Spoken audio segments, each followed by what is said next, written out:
Murakami-san and Yamada-san, good morning. Good afternoon. Good afternoon. Good afternoon, Adi-san. Hello, Sawada-san. Thank you for coming. It's my pleasure. Yeah, our MC today is Kiki. Hello, Kiki. Hi, Mas Andy. Good I think afternoon, everyone. I think we'll start around next 4 minutes, yeah, Kiki. Yeah, we'll start in 4 minutes. Okay, thank you so much. So just want to check, Liam, is there any problem with Michelle for the link? I don't know. I say she'll be here when she's here. It's 6 a.m. so I haven't spoken to her obviously, and she's not in. I'm not in the office, so yeah, I'm sure she'll join shortly. Okay.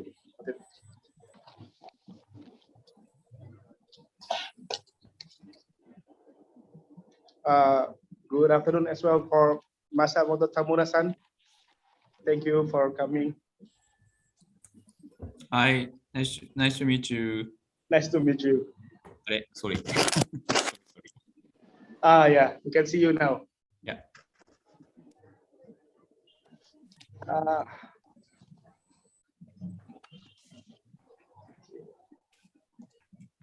On behalf of Dr. Nuki Agiautama, we are so much sorry that currently Dr. Nuki is on the meeting with the ASEAN Secretariat, and he couldn't come right now, but he already sent us the recording video. So hopefully, even though he couldn't come right now, but we are still could deliver these presentations for today. Yeah.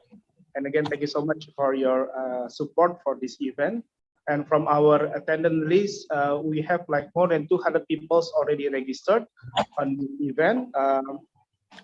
Yeah, hopefully most of them are coming on this event.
Good morning, Michelle.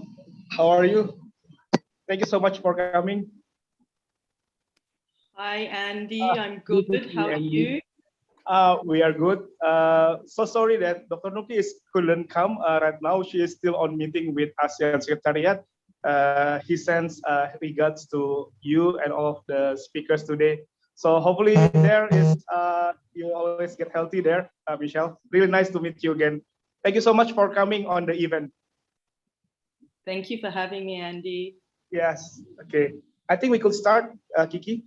Yeah, okay. So good afternoon, distinguished ladies and gentlemen. Greetings from A. My name is Ziqi Chong, and I will be serving as MC for today's webinar on the role of clean coal technology CCT and carbon capture and storage CCS towards energy transition and low carbon economy. By hosting today's webinar, ACE would like to provide an overview of the findings on clean coal technology, as well as share the clean coal technology strategies and opportunities in ASEAN.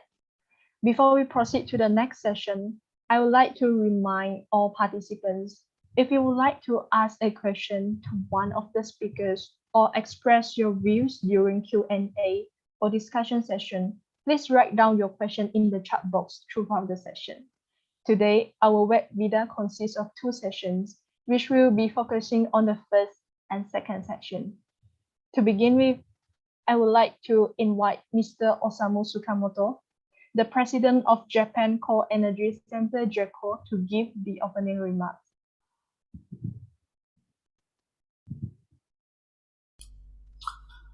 Okay, this is Tsukamoto speaking. I'd like to make a short speech, the opening. Dr. Nuki Agua Utama, Executive Director, ASEAN Center for Energy. Mr. Abdulaziz Daud, Chairman, ASEAN Forum on Coal. Mr. Miss Michelle Mano, Chief Executive, World Coal Association. Distinguished participants, good morning to all of you, and let us first my congratulations for the completion of report by ACE, WCA, and JCOL in close cooperation with EPOC and relevant ASEAN institutions.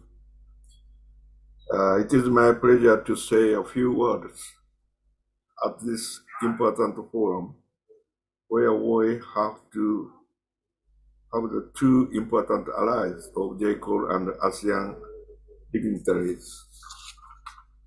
We have been working together with ACE under the ACE JCOL MOU since 2009 up to the ongoing fourth MOU.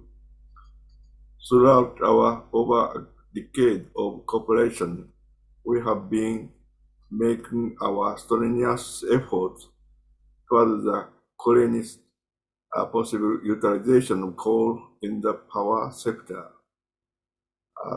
through knowledge and technology exchange opportunities, such as training in Japan, working group meeting, workshop, a conference, etc. Distinguished participants, I recall I had a brief yet enthusiastic discussion with Dr. Nuki upon signing of the fourth MOU about how we should undertake advocacy for CCT and the cleanest possible coal utilization.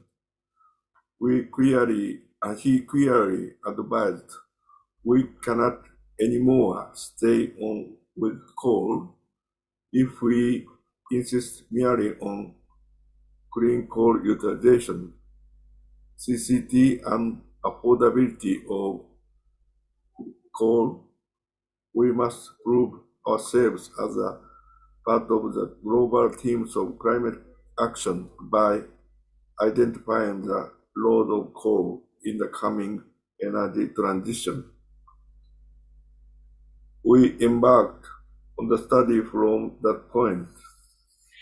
I'm so happy today we can share the outcome of the report thanks to EFOC and all relevant ASEAN stakeholders. It was indeed such a hard work for both JCOL teams to work it out, as it was based on our own idea, and the path was such one that nobody else has ever taken. That hard work would be greatly rewarded if the ideas and insight in the report would be conducive to the long-term strategy and policies implementation by ASEAN to outline how we will get to a net zero economy in the foreseeable future. Ladies and gentlemen, it is been about 1 month since COP26 that was held after the postponement in 2021 due to the global pandemic. As your call was at the center of harsh criticism, and the phase out in the foreseeable future was proposed, on which a group of emerging economies did not agree in the context of economic growth and common but differentiated responsibilities. Some say heated exchange at the conference revealed such serious conflict of interest and disagreement. How I think it was quite meaningful that COP26 confirmed the world has embarked on its journey toward carbon neutral, during which the target below 1.5 degrees Celsius shall be firmly achieved. JCOL has changed the formal organization name in April 2021. Now it is Japan Coal Frontier Organization. The change was to express the extent business lines beyond coal. The extension had been arranged a few years before. In addition to coal resources and coal utilization, we now worked on relevant energy fields such as utilization of hydrogen and ammonia, as well as carbon recycle. As many countries express their will continue to utilize coal in the energy transition, the innovative CCT, we believe, remains one of the key to step up global ambition and action in tackling the climate crisis. Distinguished participants, I would like to remind all of you, while we are endured with a variety of opportunities with innovative CCT, currently available CCT but are also important if we continue utilizing the existing coal-fired power plants, fired plants. We have learned a lot through working with Asean during the last 13 years, among others, that having their perspective helps generate better ideas to solve problems of increasing complex world. Let us go hand in hand through this energy transition pathway. My heartfelt thanks to ACE, EFOC, AIMS, and WCA for all the advice, support, and cooperation that has been forwarded to us. Please enjoy the sessions. Thanks for your attention.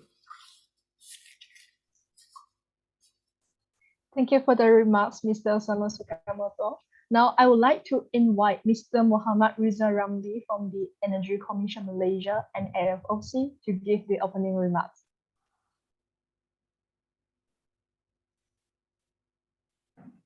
Hello, good afternoon, everybody. First of all, I would like to send my CEO's regard to all participants because he has urgent meeting, so he cannot make it to this webinar today. So I will deliver the speech on behalf of Mr. Abdul Razak Daud, the CEO of Energy Commission and also the FO Chairman. Okay. Thank you to the Master of Ceremony for your kind introduction. Mr. Osamu Sukamoto, President of JCOL, Ms. Michelle Manuk, Chief Executive of WCA, Dr. Nuki Agia-Utama, Executive Director of ASEAN Center for Energy, distinguished focal points, delegates, panelists, and friends. I would like to express my gratitude to ACE for organizing the webinar. I am confident that everyone will benefit from the knowledge and advice presented today. Ladies and gentlemen, Assalamualaikum, good afternoon, dan selamat sejahtera. Under the ASEAN Plan of Action for Energy Cooperation, APEC Phase 2, 2021-2025, ASEAN is aiming to strengthen the energy security, accessibility, affordability, and sustainability of the region. ASEAN has also set a target of 23% renewable energy shares in total primary energy supply and a 32% reduction in energy intensity by 2025 compared to 2005 levels. Even with the increase of RE, coal continues to play a critical role as the ASEAN region is forecasted to remain largely reliant on fossil fuel power generation, accounting for around 26% of primary energy supply by 2025. Therefore, coal must be utilized in a sustainable manner to reduce GHG emissions. To achieve this, the application of CCT and CCS is of vital importance to improve coal utilization efficiency and environmental performance. Ladies and gentlemen, with the recent conclusion of COP26, coal again facing the scrutiny and pressure all over the world. At least 23 countries have made new commitment to phase out coal power, including 5 of the world's top 20 coal power using countries. Major international banks have also committed to effectively end all international public financing of new unabated coal power by the end of 2022. However, it's not all doom and gloom for the coal industry. China, for example, is taking a different approach by introducing a 200 billion yuan or $31 billion re-lending program to provide loans to national banks to finance clean coal projects at preferential rates. The program will provide targeted support for green coal mining, efficient use of coal-fired power, clean industrial combustion and heating, and vigorously promote the development and utilization of coal-based methane. Nevertheless, it is timely for ACE to organize public discourse such as this webinar to promote and elucidate the importance of CCT and CCUS as one of the tools that can be utilized by the EMS to transition into low carbon producing economies. On behalf of FOC, we are very pleased with continuous collaboration with JCOL in terms of capacity building, studies, and research on CCT and CCUS and CCS. For example, ASEAN has collaborated with Area JCOL this year to study best practices and potential technology interventions to improve the operational flexibility of coal-fired power plants, particularly in light of the increased use of RE in the grid. Thank you, J-Cole, for your support. We would also like to thank the WCA for their continuous support and knowledge sharing, especially in the context of enhancing our understanding on the importance of coal, particularly in light of recent development and climate change commitments. Ladies and gentlemen, the application of carbon dioxide storage, carbon storage technologies, or other carbon management strategies may raise the cost of energy. It is unlikely that they will be introduced without regulatory pressure, collaboration, and cooperation, especially within the ASEAN member states. In addition to addressing the technical aspect of CCUS, it is also critical to address the societal and economic costs of climate change. The trade-off between ignoring the risk of climate change and paying for carbon neutral energy infrastructure is more easily managed if the cost of carbon management can be held low. Another challenge for the implementation of CCUS is determining and communicating the social cost of carbon across various communities that includes scientists, engineers, policymakers, and the general public.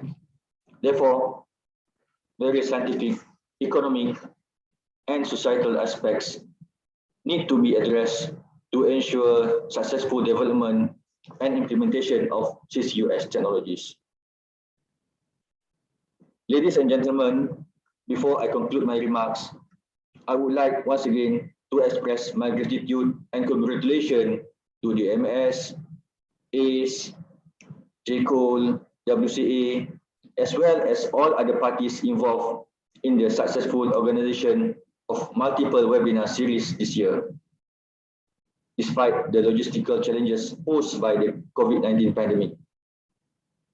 I appreciate the effort and support provided to effort events and programs in 2021 and hope to see the same level of dedication and enthusiasm next year. I would also like to use this opportunity to wish everyone celebrating a Merry Christmas and a Happy New Year, and I hope we'll get the opportunity to meet in person soon. Thank you, Mr. Abdul Razak Daud, Chief Executive Officer, Effort Chairman, Energy Commission of Malaysia. Thank you. Thank you for the remarks, Mr. Muhammad Riza Ramli. Now, I would like to invite Ms. Michelle Manok, the Chief Executive of the World Coal Association, WCA, to give the opening remarks. Thank you so much. And distinguished guests, distinguished speakers and panelists, it gives me great pleasure to be part of this webinar today on the role of clean coal technologies in the energy transition. And in fact, I'm quite reflective of 2.5 years ago now when I first took this role, my discussions with President Tsukamoto and Dr. Nuki as we embarked on our own discussions of how we would talk about the importance of coal, but more importantly, the importance of clean coal technologies in the energy transition. And I certainly don't believe that there has ever been a more important or opportune time for the global coal industry. And as many of our speakers and as all of you would know, on one hand, and as recently highlighted at the COP26 in Glasgow, coal was derided as a commodity which simply needed to end. But on the other hand, it has been praised as a reliable, affordable conduit to baseload power, and quite importantly, the building block to economic progress. And this is quite important because there is a total contribution of coal that needs to be much better understood in our world today. And I know that I don't have to convince all of you of coal's ongoing attributes, nor the limitations of any energy system, which does not feature diversity and technologies as a foundation pillar. In fact, that is probably quite key to how we will need to communicate about coal as we move forward over the next few years. But it's fair to say that coal is at a crossroads and its sustainability will be predicated on its ability to transform. This can only be achievable through an understanding and the deployment of clean coal technologies, particularly carbon capture and storage, but also high efficiency, low emissions, coal to hydrogen, coal gasification, integrated gasification combined cycle, coal to biomass co-combustion, and of course, pollution control technology. And that suite of technologies alone should tell us that coal has the ability to be part of any clean energy transition.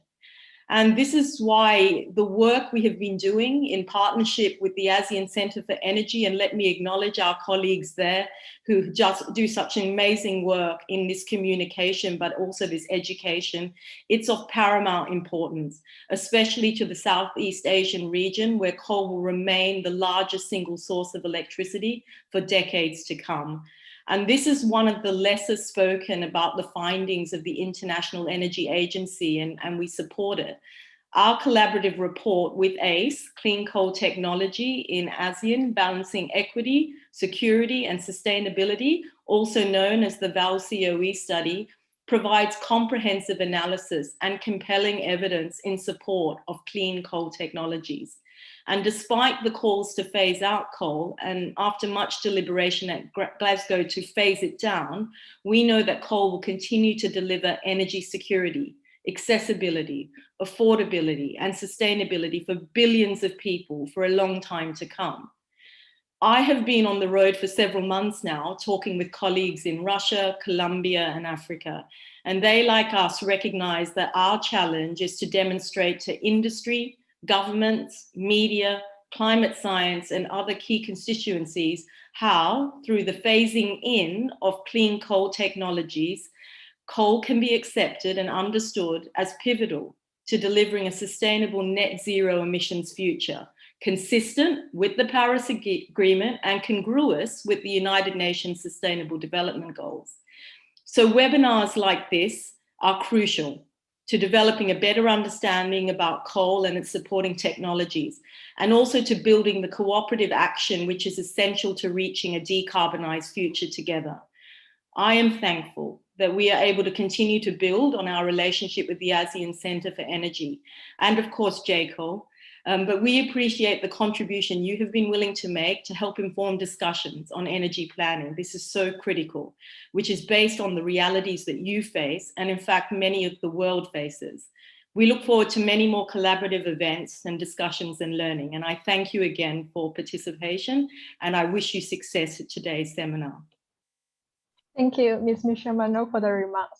Now, I would like to invite my colleague to play the recording from Dr. Nuki Agautama, the Executive Director of the ASEAN Centre for Energy, for the opening remarks.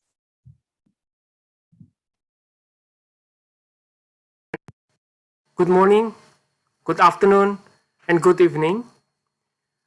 Honorable Mr. Abdul Razib Dawood, the Chief Executive Officer, Energy Commission Malaysia and AFOC Chairman, Mr. Osamu Sukamoto, President of Japan Coal Frontier Organization, Ms. Michelle Manouk, the Chief Executive of World Coal Association, focal points of AFOC from the ASEAN member states, colleagues, distinguished guests, speakers, and participants from the government, academe, and also private sector.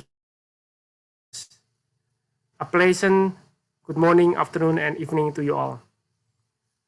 It is a great pleasure to welcome you to the webinar on the role of clean coal technology and carbon capture and storage towards energy transition and low carbon economy. The Association of Southeast Asia Nations, seeing a rapid changes in both demographic and economic profile, and it is expected to become the world's fourth largest single market by 2030.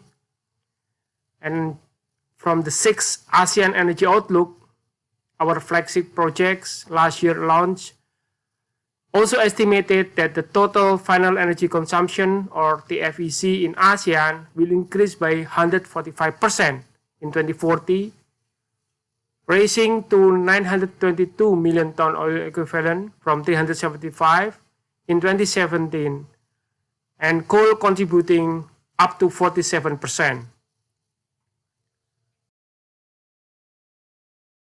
These activities, in short, is emerged from our latest report titled The Clean Coal Technology in ASEAN, balancing equity, security, and sustainability. The report conducted by ACE and WCA and also emerged from other report titled Strategic Report on Coal, the new role of coal-fired power plants in the era of energy transition, which is produced by ACE and JCO. Those reports provide a comprehensive analysis of the energy security and sustainable development opportunities that CCT promotes as identified in APEC Phase 2. And the reports also provide the framework for the call to action set out in the conclusion of the report itself. The ASEAN Plan of Action for Energy Cooperation or APEC program area number 3 in the promotion of the role of CCT and CCS toward energy transition and low carbon economy to enhance the public awareness of CCT and advance CCT research and development and innovation. Indeed, it is required. To maintain the sustainable use of coal in the ASEAN region, this report also recommends policy development and updates on increased helo utilization, enhanced pollution and emission regulation, carbon capture, utilization and storage deployment, and also, of course, the CCS. Increased helo utilizations call for a solid regulatory frameworks on the application of helo technologies on newly built plants and will also require consistent support when it comes to the financial, construction, and operation aspect. It was projected that ASEAN will need approximately 60 gigawatt additional capacity of supercritical and ultra supercritical coal-fired power plants in 20 years, which relates to the approximate investment around $77 billion US. I hope this workshop could hopefully support the member state in developing and implementing effective policies and mechanisms through knowledge sharing and multi-stakeholder discussion, which could promote uptake of investment in these efficient technologies. Indeed, I delighted that ACE, together with AFOC focal points and key partners such as JCOL and WCA, is taking a concrete step to initiate the conduct of this webinar, as this event gathers diverse participation from government, manufacturers, project developers, plant operators, academe, and also research institutions. I encourage those present here today to share their view on CCT and CCS deployment from your country's or institution perspective to the member state, and also can support each other in advancing the CCT innovation and financial aspects. I would like to thank our distinguished speakers today from WCA, from JCO, from IHI Corporation, Japan CCS Company Limited for sharing their knowledge and expertise to CCT and CCS deployment in both policies and technology perspective. Again, I wish you all to have productive discussion and hope that you can enjoy this online session. Thank you very much and stay safe, stay healthy. Thank you all the speakers for the warm welcome. Before we continue our next agenda, we would have a group photo session. I would like to kindly invite Mr. Muhammad Riza Ramli, Ms. Michelle Mano, Mr. Osamu Sukamoto, and all speakers to turn on your video camera for group photo. Please stay on for around 15 seconds for us to take our photo.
Thank you for your cooperation. You may turn off your camera.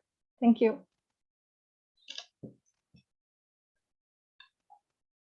So now we would like to proceed to the first session of today's webinar, which is the session on the role of CCT and CCS towards energy transition and low carbon economy.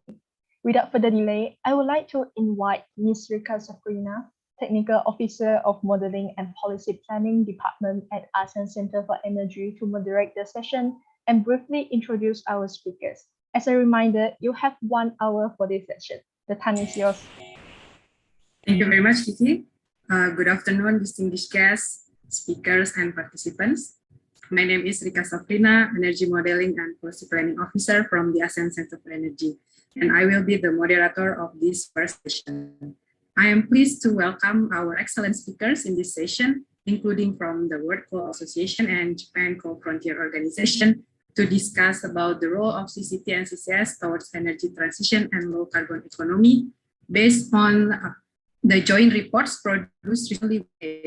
Both reports explore the trends on coal power demand, available technologies, and enabling policies supporting energy transition and sustainability in the region.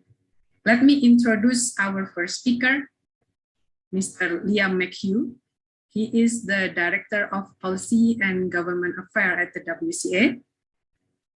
In this role, Mr. Liam leads the WCA's advocacy work with a particular focus on energy poverty, sustainable development, and climate change issues. He regularly attends the UN climate and development negotiations on behalf of the global coal industry and has spoken in a number of forums on the importance of low emission technology in meeting global energy and environmental objectives. In addition, he holds advisory roles to the International Energy Agency and the US Department of Energy. Mr. Liam McHugh, the time is yours. Thank you. Can we just have my slides up, please?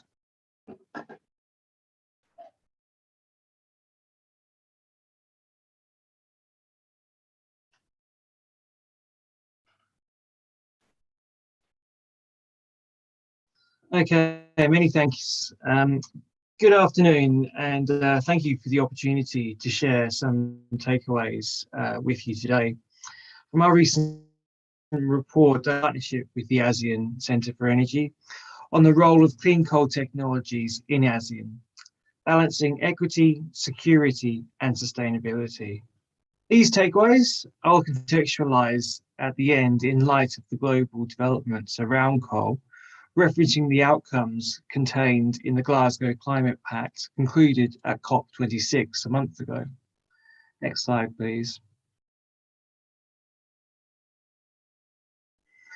Our report with ACE recognises the ASEAN region's growing population size, economic stature, which is expected to become the world's 4th largest single market by 2030.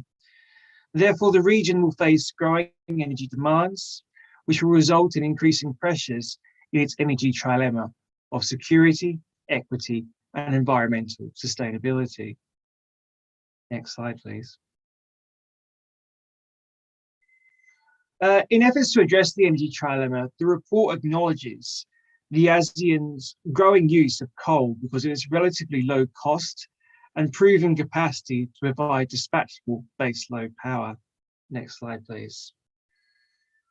Moreover, the report provides a comprehensive analysis of the energy security and sustainable development opportunities that clean coal technologies promote in the implementation of the ASEAN Plan of Action for Energy Cooperation Phase 2, in facilitating the transition towards a sustainable and lower emission development.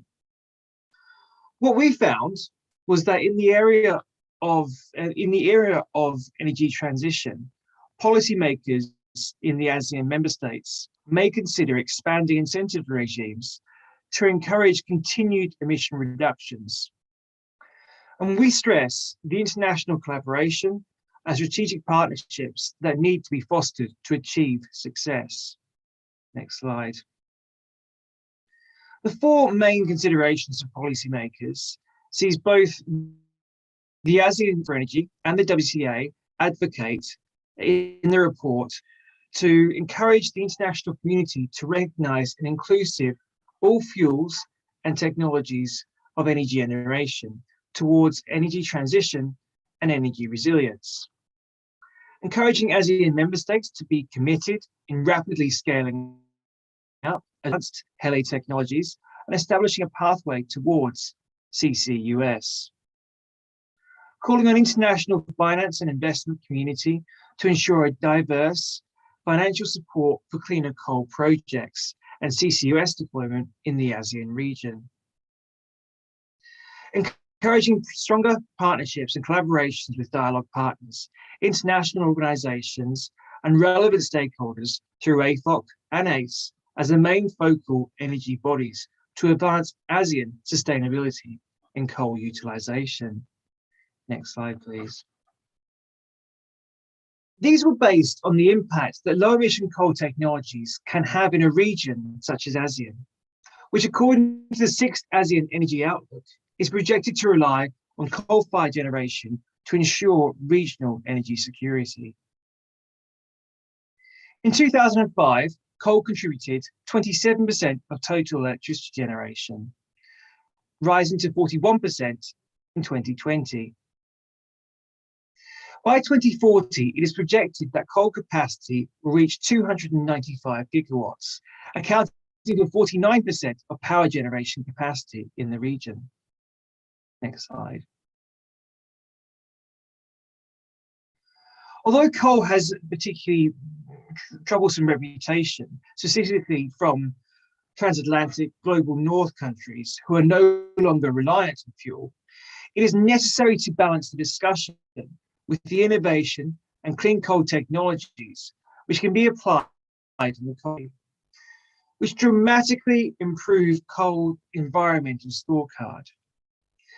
The three main methods of clean coal technologies are described in the report include pollution control technology, using coal-fired energy production to reduce emissions by up to 99.9%, high efficiency, low emission HELE coal generation, including supercritical, ultra supercritical, and integrated gasification combined cycle systems, which emit up to 33% less carbon than older subcritical technologies. And carbon capture and storage, or CCS, which involves storing captured carbon dioxide deep into the rock formation for use in industrial applications. Next slide, please.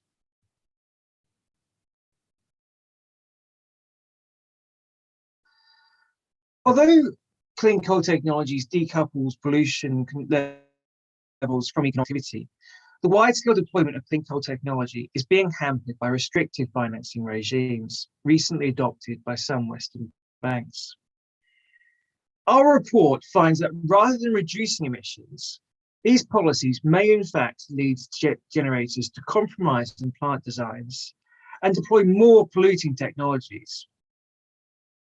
Moreover, restrictive financing regimes can limit potential economic growth by up to 0.5%.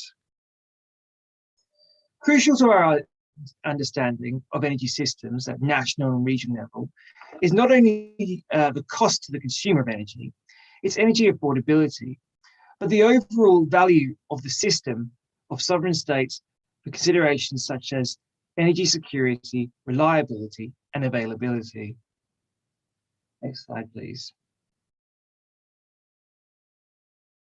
For many years, the levelized cost of electricity, or the LCOE metric, has been used to understand the costs associated with generation technologies. The LCOE considers all the fixed and variable costs over a system's expected lifetime, including construction, financing, fuel, maintenance, taxes, insurance, and incentives, which are then divided by the system's lifetime expected power output. However, the LCOE is under increasing scrutiny due to its inability to provide a complete measure of competitiveness from variable energy sources. In response to the growing role of intermittent generation, the International Energy Agency recently introduced the Value Adjusted Levelized Cost of Electricity, or the VALCO.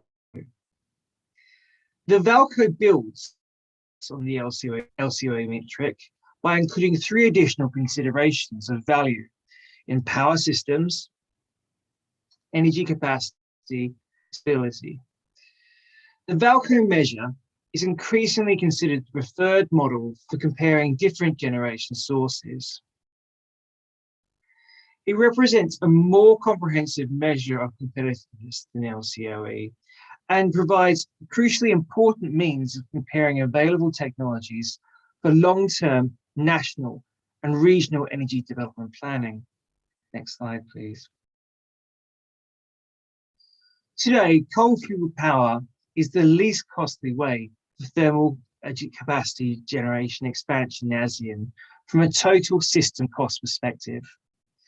Through Valco analysis for the ASEAN, we find that current Valco costs for both renewable and thermal energy generation technologies suggest that hydroelectric power and solar PV are currently cost competitive against coal. However, hydropower energy has limited development potential beyond certain jurisdictions, thereby limiting its credibility as a baseload source of electricity. Moreover, despite the relative future competitiveness on a Valco basis, due to the intermittent nature of solar PV and onshore wind, it simply cannot provide the level of security of power supply compared with coal. Looking ahead to 2040, coal-based technologies are largely unaffected by the value adjustments, with more advanced coal technologies slightly higher Valco compared to subcritical coal due to the higher initial capital costs. Next slide, please.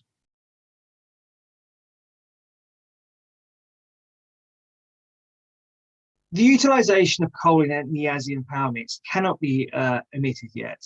However, environmental and sustainability considerations should not be forgotten. There are clear environmental benefits in deploying subcritical or ultra-supercritical energy technologies over traditional systems. Through development of the study, we took note that investment in HELI technologies can reduce ASEAN emissions by up to 500 million tonnes of CO2. Next slide, please.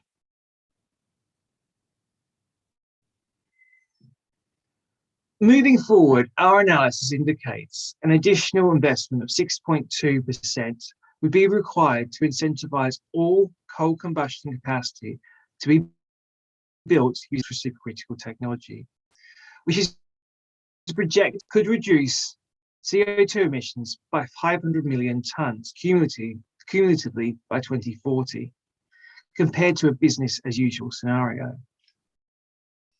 The baseline assumption of coal capacity expansion requires a capital investment of 131 billion and would lead to CO2 emissions of 530.5 megatons. While this represents a low-cost pathway when only the cost of generation is considered, the imperative to reduce emissions requires consideration of further efficiency gains and alternative energy options. Upgrading the existing pipeline of less efficient coal-powered plants to use ultra-supercritical technology would reduce annual emissions by 60 million tonnes of CO2, and would require 26 billion tonnes increase in investment and ensure the same level of security of supply. Next slide, please. The analysis also considers alternative investment options where the $26 billion of investment is used either building new onshore or offshore wind farms, or preserving the same level of security of supply. Using the full sum for onshore wind would only displace 11 gigawatts of less efficient coal capacity. The new onshore wind capacity, together with the 95 gigawatts of non-displaced, less efficient coal capacity, would emit 475 million tonnes of CO2, which is higher than the projected level of emissions if all capacity is upgraded to ultra-supercritical. Similarly, using the full sum for offshore wind would only displace 7 gigawatts of less efficient coal capacity, leading to an even higher level of emissions of 495 million tonnes of CO2 per year. Next slide, please.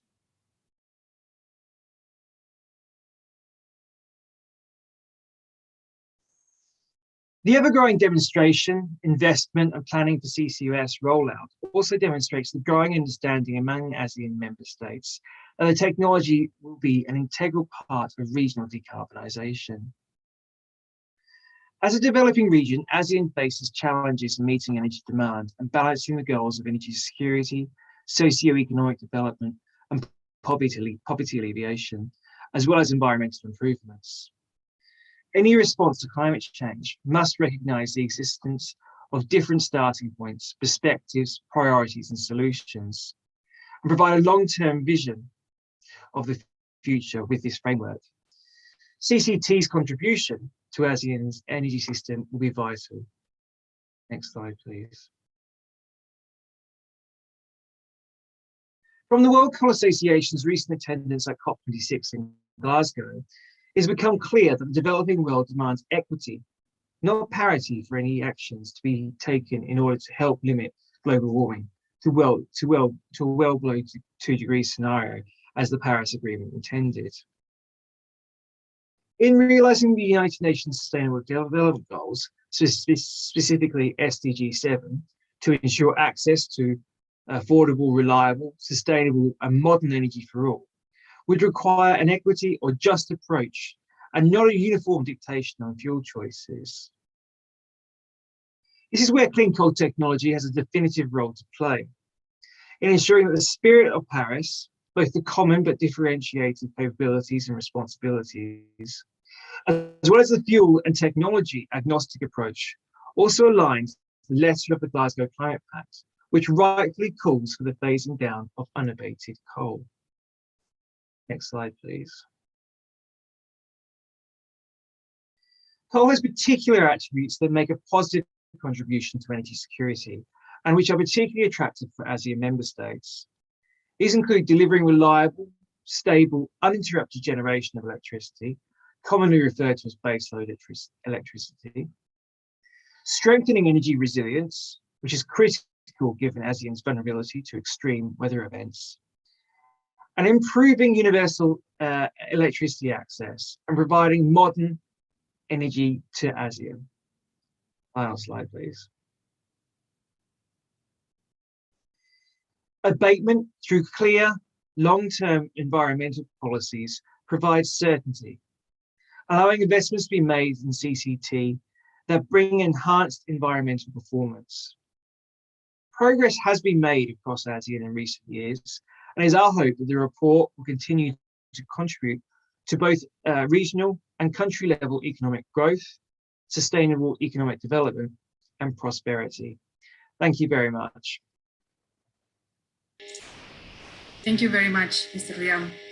That was a very comprehensive presentation about the role of CCT in ASEAN in order to balance the energy trilemma, namely equity, security, and sustainability, and also to consider the real cost of electricity using PulseOE.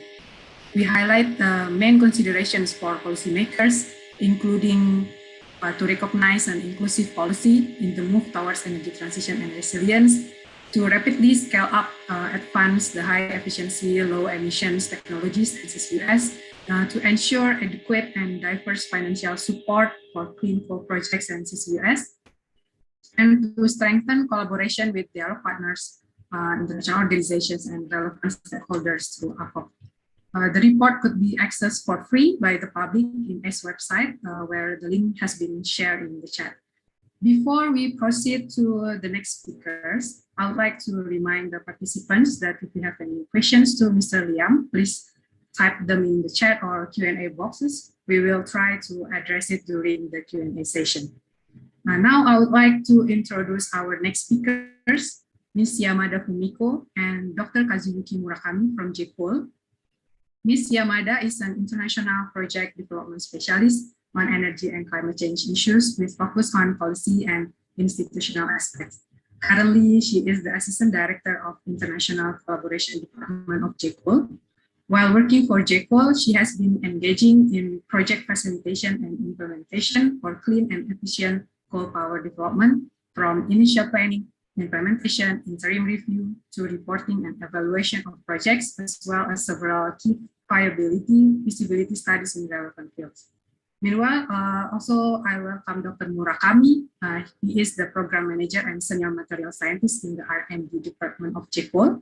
He is a material scientist with a doctorate with 25 years experience. Ms. Yamada and Dr. Murakami, the time is yours. Can you hear me?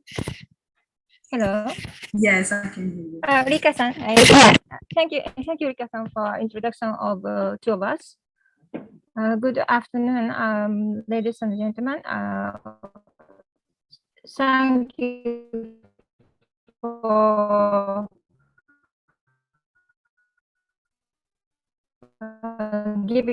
honoring us this opportunity to talk about our joint strategic report with ACE.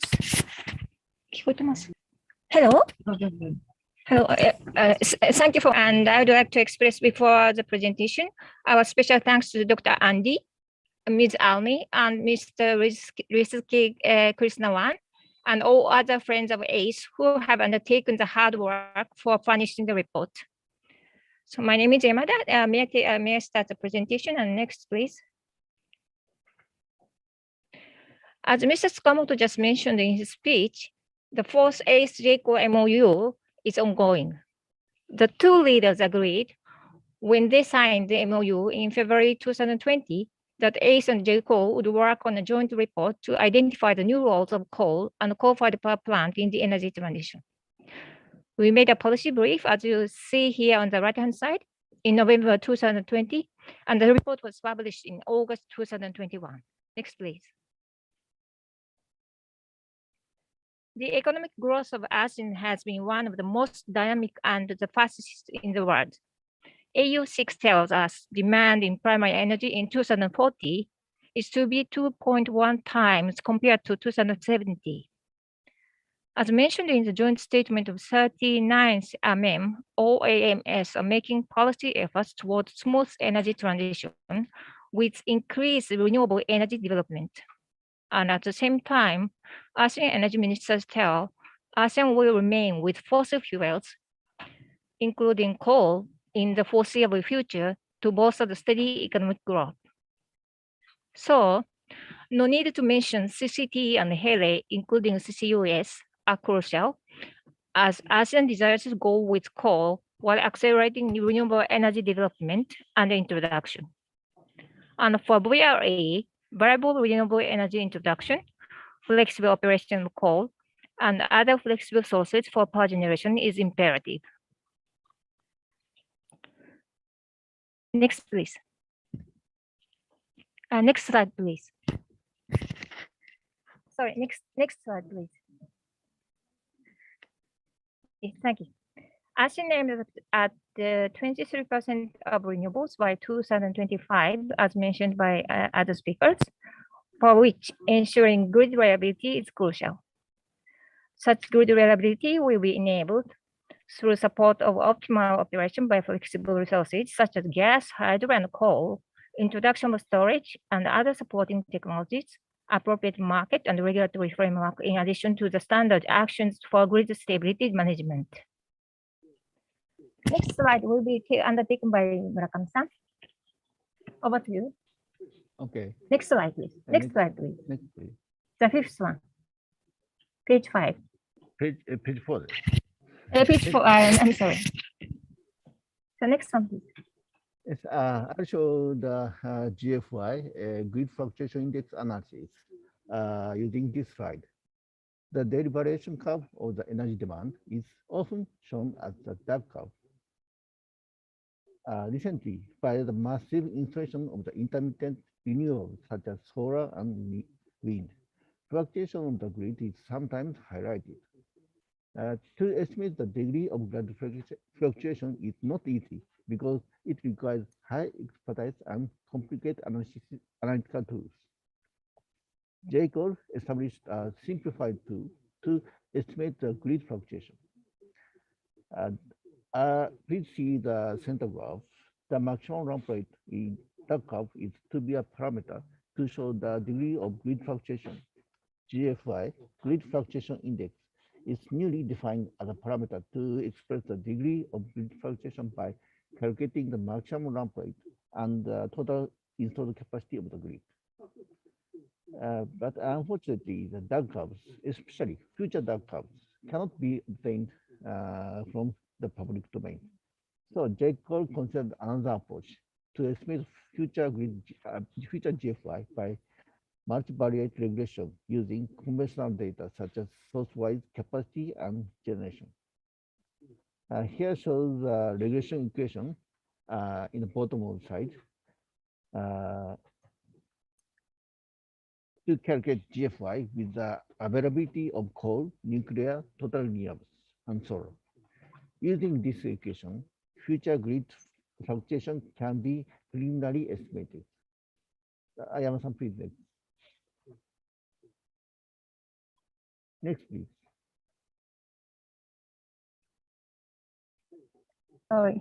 Sorry, I was muted. So as Murakami-san already clarified, GFI is found to be closely related to the availability of coal-fired power, and coal is the main energy source in many of AMS.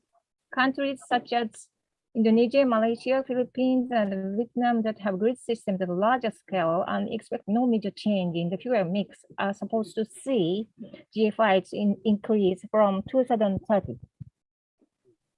In the meantime, Thailand would have little concerns over grid fluctuation with gas accounting for the major part in the energy mix. Brunei, Laos, Cambodia, and Myanmar that with red with smaller grid size also would not have much concerns about grid fluctuation. Next, please. Load flowability in existing power plants with flexible sources is crucial to sustaining grid stability during massive renewable integration. Coal-fired power is one of the choices in this context. There are several fields of intervention approaches for renewable integration, from system, market, network, storage, to flexibilization at existing gas, coal, and hydropower.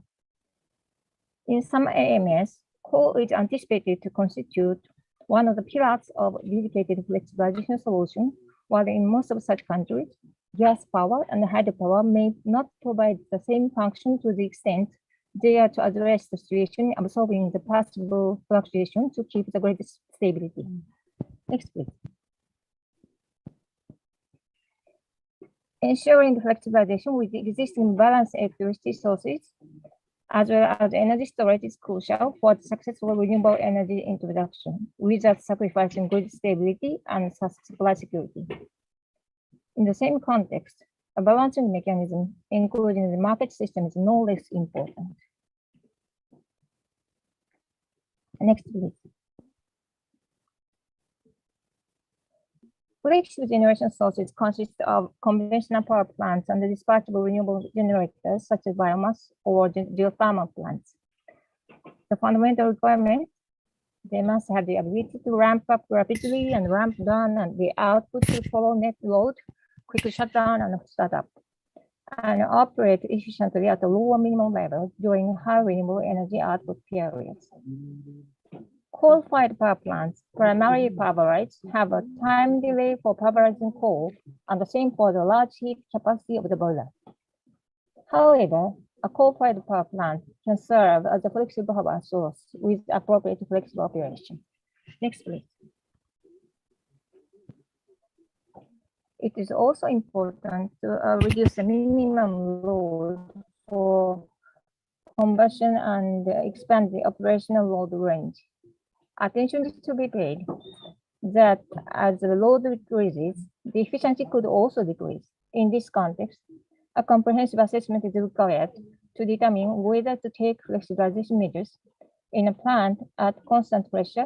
Adopting a transformer operation makes it possible to prevent efficiency deterioration at the time of the partial load.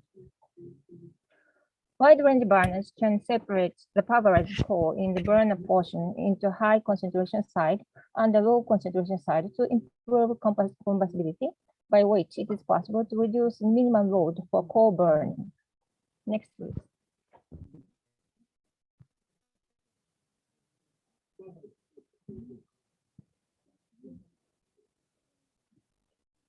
Next, please. Hello. Can you hear me? Next, please. Okay.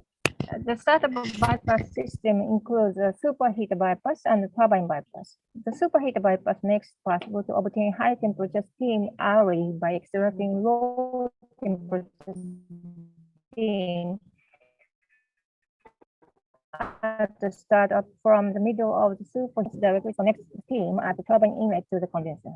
The steam that bypasses the high pressure turbine passes through the reheater to cool the reheater by passing the low pressure turbine and connecting it to the condenser. There's a high and low pressure turbine bypass. Since the high low pressure turbine bypass can cool the reheater tube, a large amount of fuel can be input, leading to a reduction in startup time. Next, please.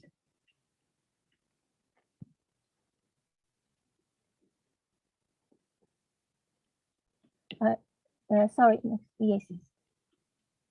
Thank you very much. So the government of Japan has launched forward-looking initiatives to ensure the steady and sustainable energy transition, including transition with carbon recycling and CR and CCUS.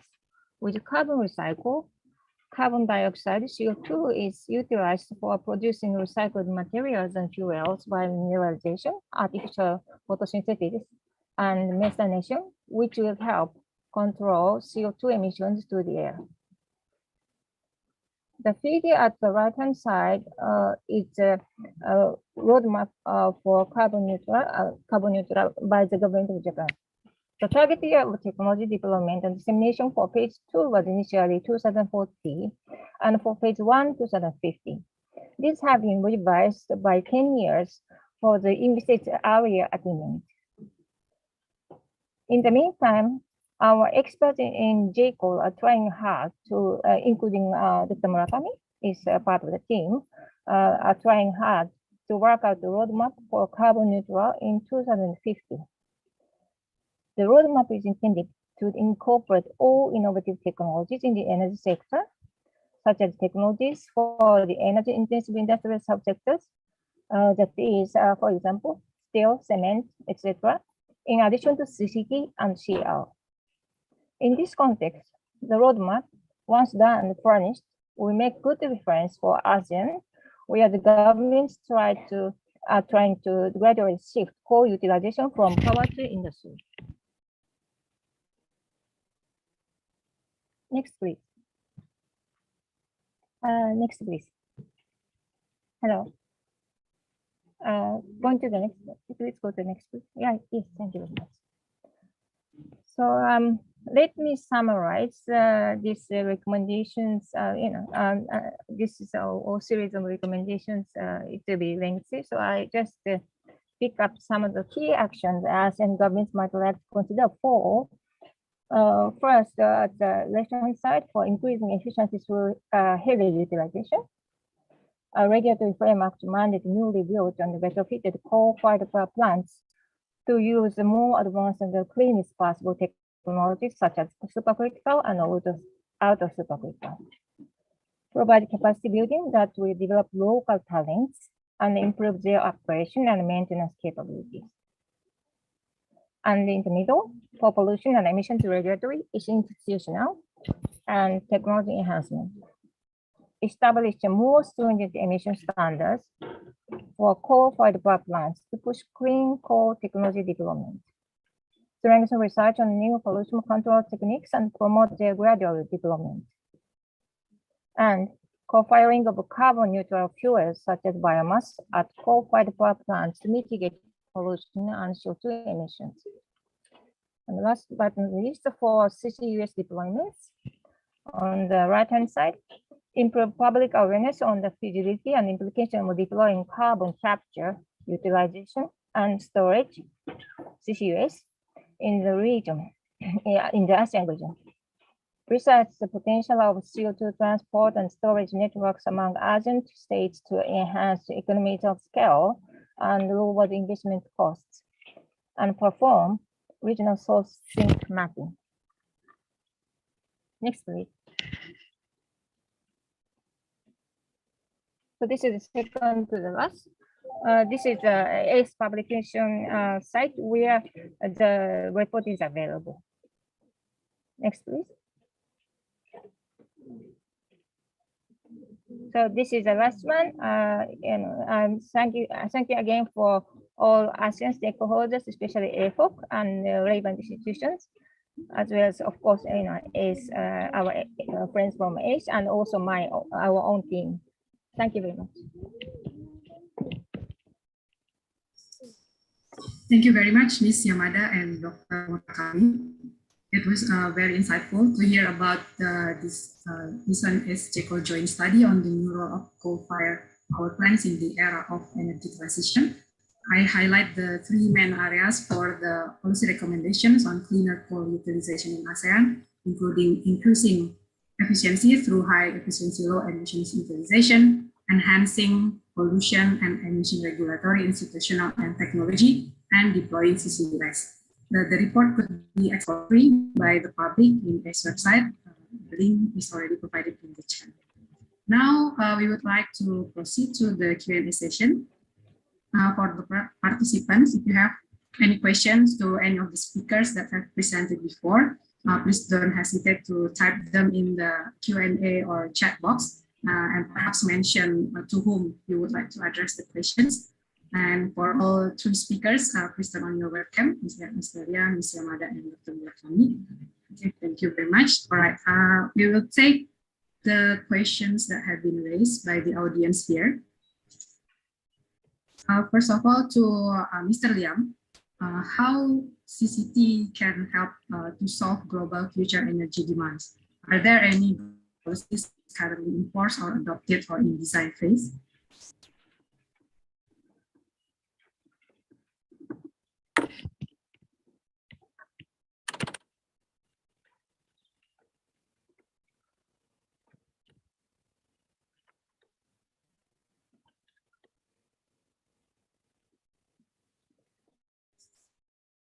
Okay, I think we can move to Ms. Yamada and Dr. Murakami first.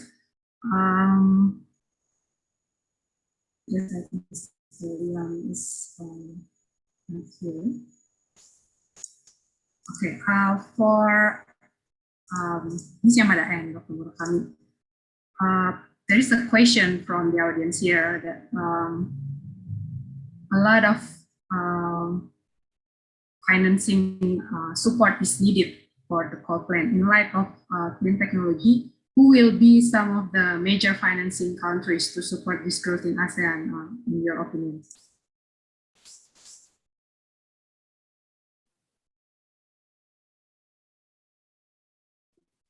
Hello. Yes. It is a good question, but at the same time, it is a very difficult question under this situation.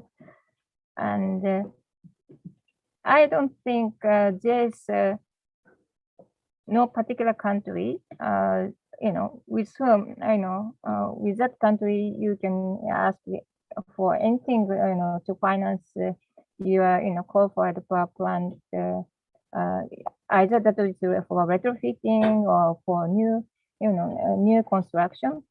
I think after the COP, this is my personal observation, but COP 26, unless that is very clean one, like SC or USC or even more advanced ones, there would be no particular financier unless that is being financed by on their own, by the owners themselves. But if the questioner is talking about environmental technology, equipment installation at the coal-fired power plants, that is still there. I hear. I have come to know that in India, NTPC, that is the largest company and also one of the largest power producer in the world as well, not only in India. their, FGD equipment installation is, I don't know if it's a large part or a small part, but that is under the finance scheme by JBIC. The scheme green. That is, the component is one is solar PV, and the other component is coal-fired power plant, but not for construction, but for equipment, environmental equipment installation. So it's not that there's no, let's say, there's no hope for, financing the coal-related projects, but that is depending on which aspect you're working on. That is my view. Murakami-san, if you have any thing to say? No. Okay, that's it. Thank you. Okay. Thank you, Ms. Yamada. So, okay, moving on to the next question, because we have a lot of questions here from the audience. Thank you very much for your participation. So the next question is to Ms. Yamada. There is the concept of circular carbon that you mentioned in the slide. Have this kind of circular carbon industries being made as pilot anywhere in the world? And considering the current location of existing plant which not integrated each other, especially in Indonesia, does this approach feasible? What do you think? I think that will be another thing by Murakami-san. Murakami-san. Murakami-san. はい、今どこだっけ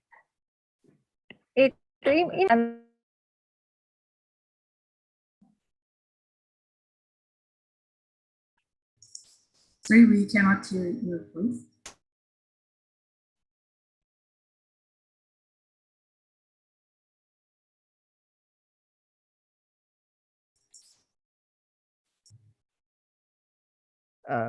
Could you repeat the question, please? Okay, yes.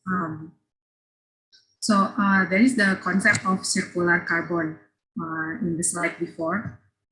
Has this kind of circular carbon industry being made as pilot anywhere in the world? And is it possible, is feasible in any part of the countries, or like in Indonesia, for example? Yes, I suppose that is possible. Because under the bilateral cooperation, our international international cooperation. So, but anyway, our world, especially using the coal as the main energy resources, with collaborate must collaborate each other to tackling the future zero emission era. So anyway, maybe the particular or specific CCT might be possible. Thank you. Okay, thank you very much, Doctor. Also, in your presentation before, it was interesting to know about the GFI, Leaf Fluctuation Index. Yes. It is an analytical tool that could tell us when and to what extent a country would possibly experience grid fluctuation. Is this index being used widely in Japan and other countries? Yes, I have established this equation by using the data from EIA, from US. In that analysis, most of the major countries data is including from the most of the countries. So I think that analysis is express world average. So you can apply this equation to your country. 村上さん、補足して、リカさん can I say make some supplementary explanation? Yes, Because please. is it okay? So I'm not here actually in the position to say this, but this was actually made by Dr. Murakami himself, and it is not very common because let's say utilities in general, they have their own software, but for that they have to you have to buy it. But policymakers, they're required to know what will be coming in the coming for 30 years, 40 years. Then they have to pay for that software that will be so costly, because they're not utilities. So the point is for this thing, GFI is you don't have to pay for anything, and you don't require any difficult and complicated tool or software. And you just calculate based on the data Murakami-san mentioned, and that is, if you make all your efforts, then you can obtain that from public data. That's it. Thank you. Thank you for your additional explanation, Ms. Okay, perhaps the last question before we summarize this session. Regarding the existing coal-fired power plant, is there any possibility to add some technologies of CCT to upgrade the existing coal-fired power plant?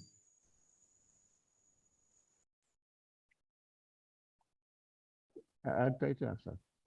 Okay. So in Japan, we are now considering the how to utilize the existing coal-fired power plant. I mean, the first most major thing is pursue their highest efficiency. That is first to mitigate the carbon dioxide emission. And so additionally, we are now trying to co-firing biomass as a carbon neutral fuels.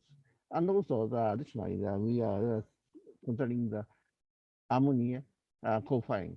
That is carbon-free fuels. So using such kind of the carbon-free fuels and technologies, we are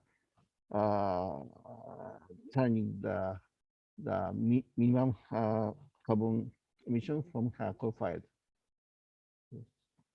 That's over the Japanese situation. Thank you. Okay, thank you for Ms. Yamada. Do you have anything to add?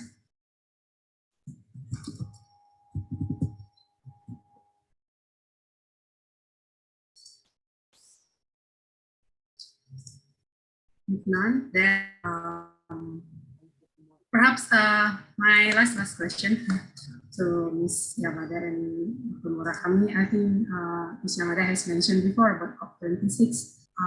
As we know that the COP26 last month resulted in several points related to coal, just phasing down the unabated coal power plants.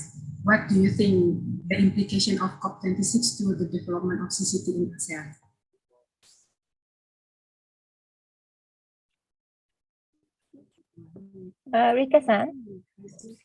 Rika-san? Yes. Yeah, sorry, I didn't understand your question exactly. So could you just... Yeah, so what is the implication of COP26 results what do you think the implication of COP26 result to the development of CCT in ASEAN? Yeah, our understanding is the same as what the two dignitaries of WCA suggested, and also my president suggested.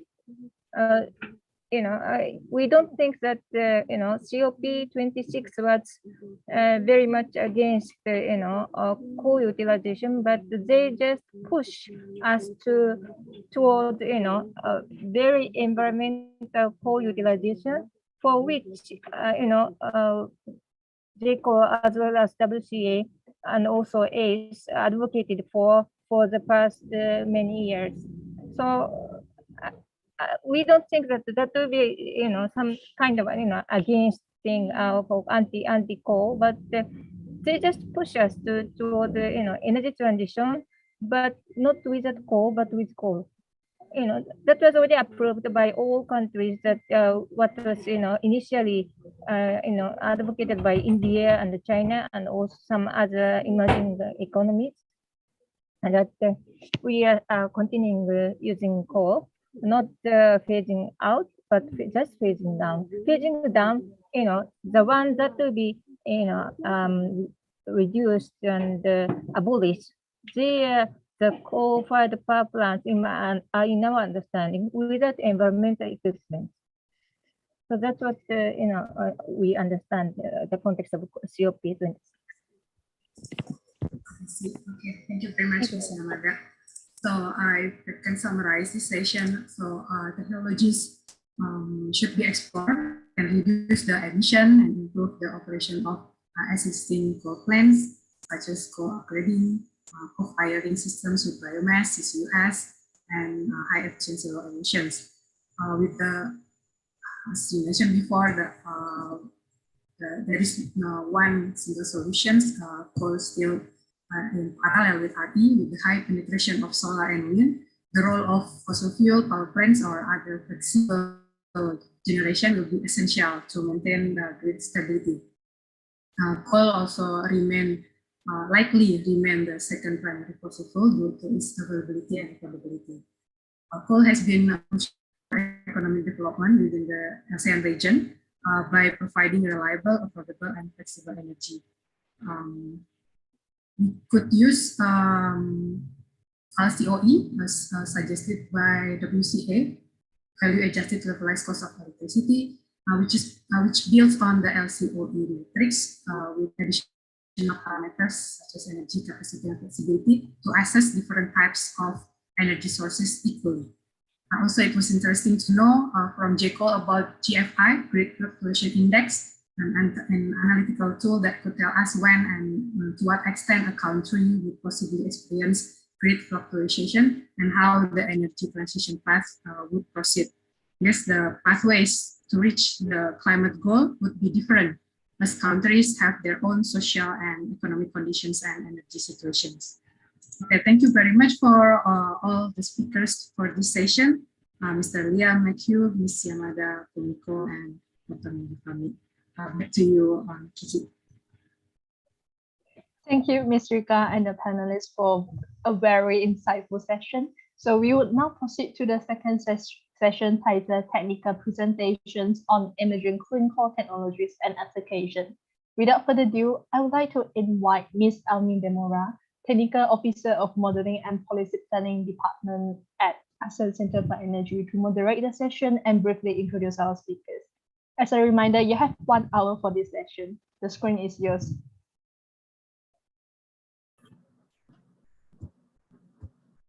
So thank you, Jackie. So good afternoon, distinguished speakers and participants. Welcome to the second session of the webinar on coal, on the role of clean coal technology in carbon capture storage towards energy transition and low carbon economy. So I am Almi, Technical Officer of Modeling and Policy Planning Department at ACE, your moderator for this session that explores the perspective of manufacturers and project developers on the deployment of CCT and CCS in the region.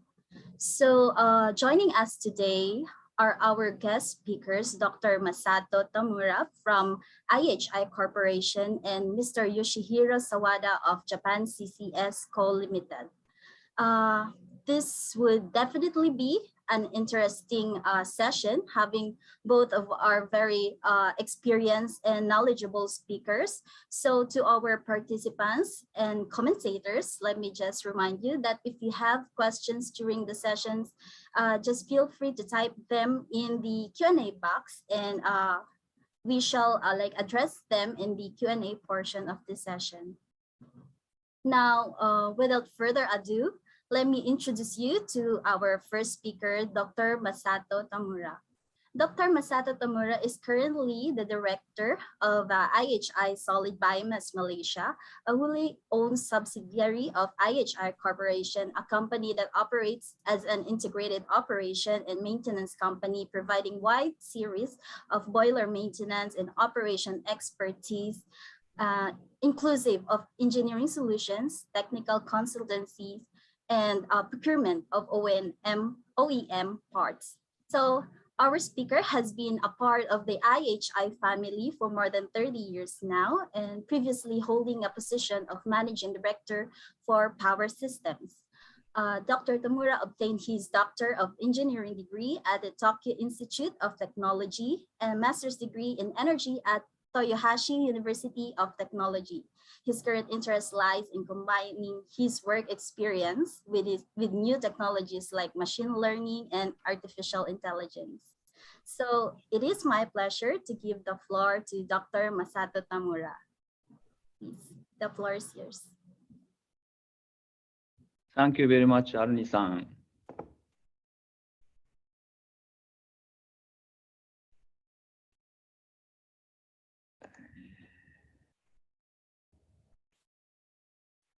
Can you hear me?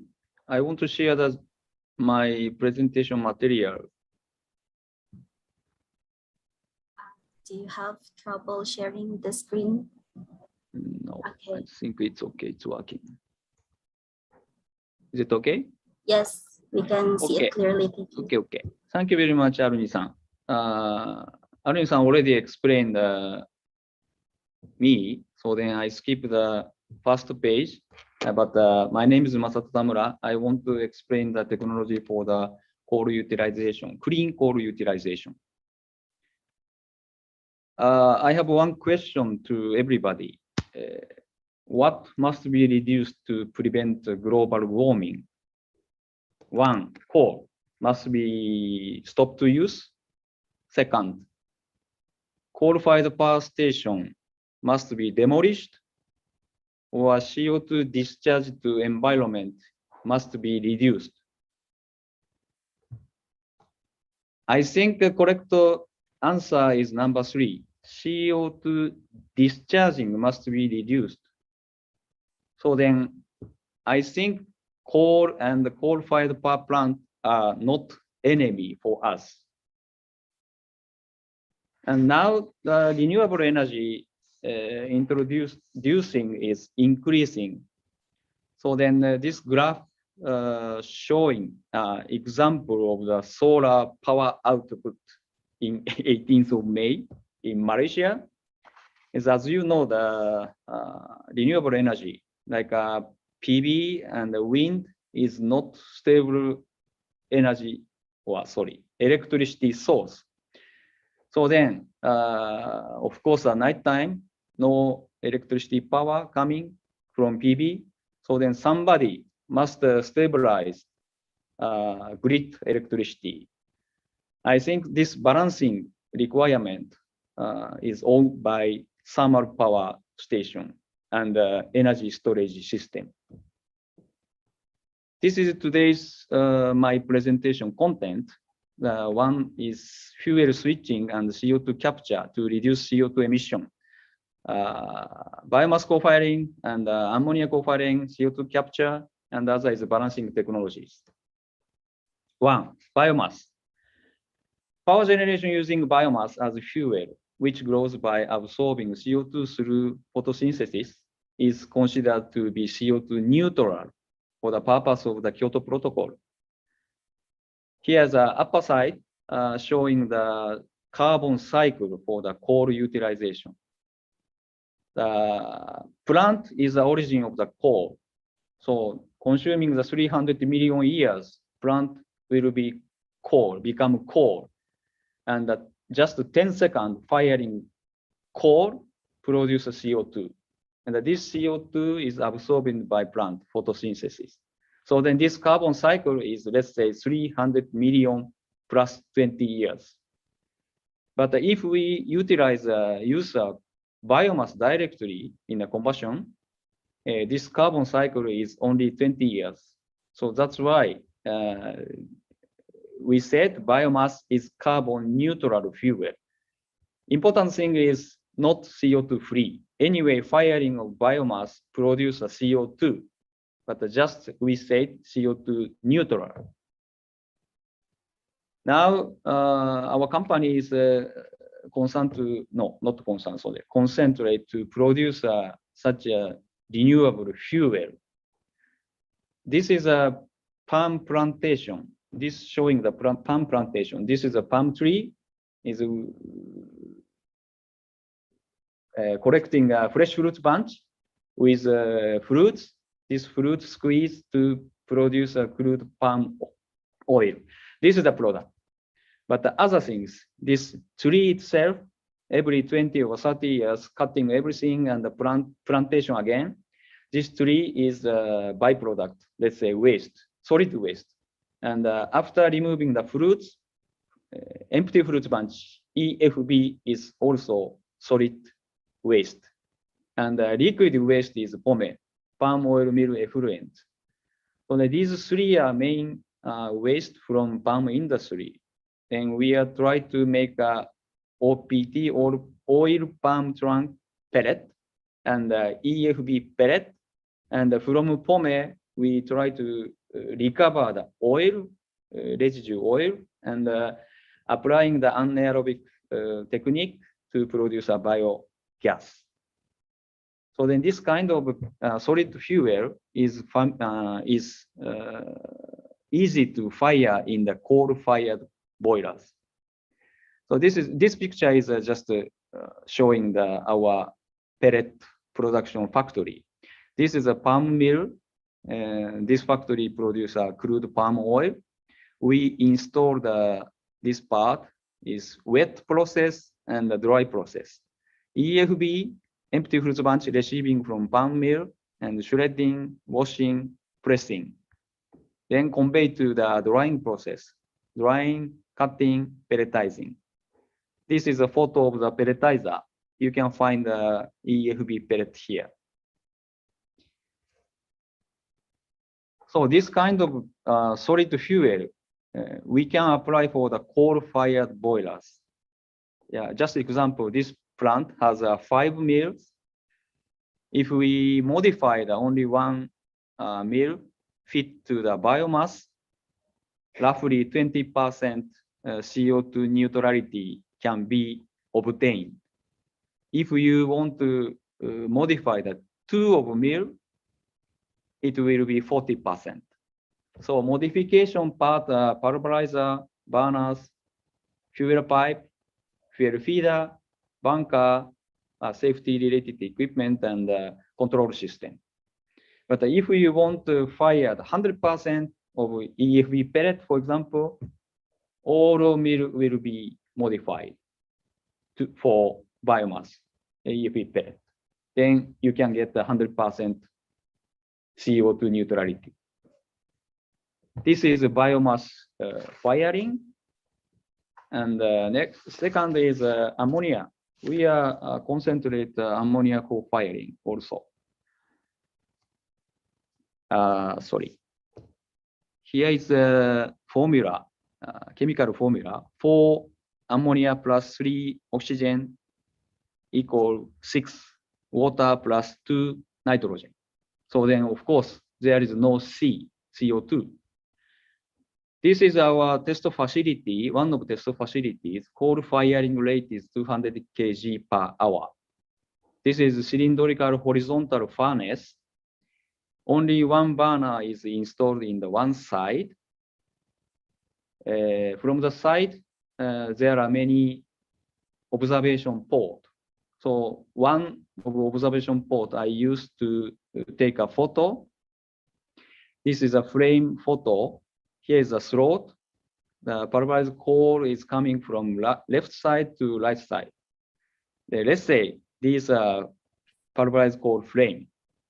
If we fire the 30% ammonia with 70% pulverized coal, flame is like this. It looks same, nothing happened. The left side is ammonia firing. I cut the pulverized coal feeding. This is, of course, ammonia is a gas fuel. Flame is transparent. But slightly you can see the some ammonia flame here. And the result, NOx emission can be controlled by air staging management. And the unburned content in ash can be same or is a lower level than coal firing. And in this experiment, no ammonia slip at stack was achieved. That means that all of injected ammonia is fired in the furnace. And the next slide is much interesting, I think. This is a trend of the flue gas properties.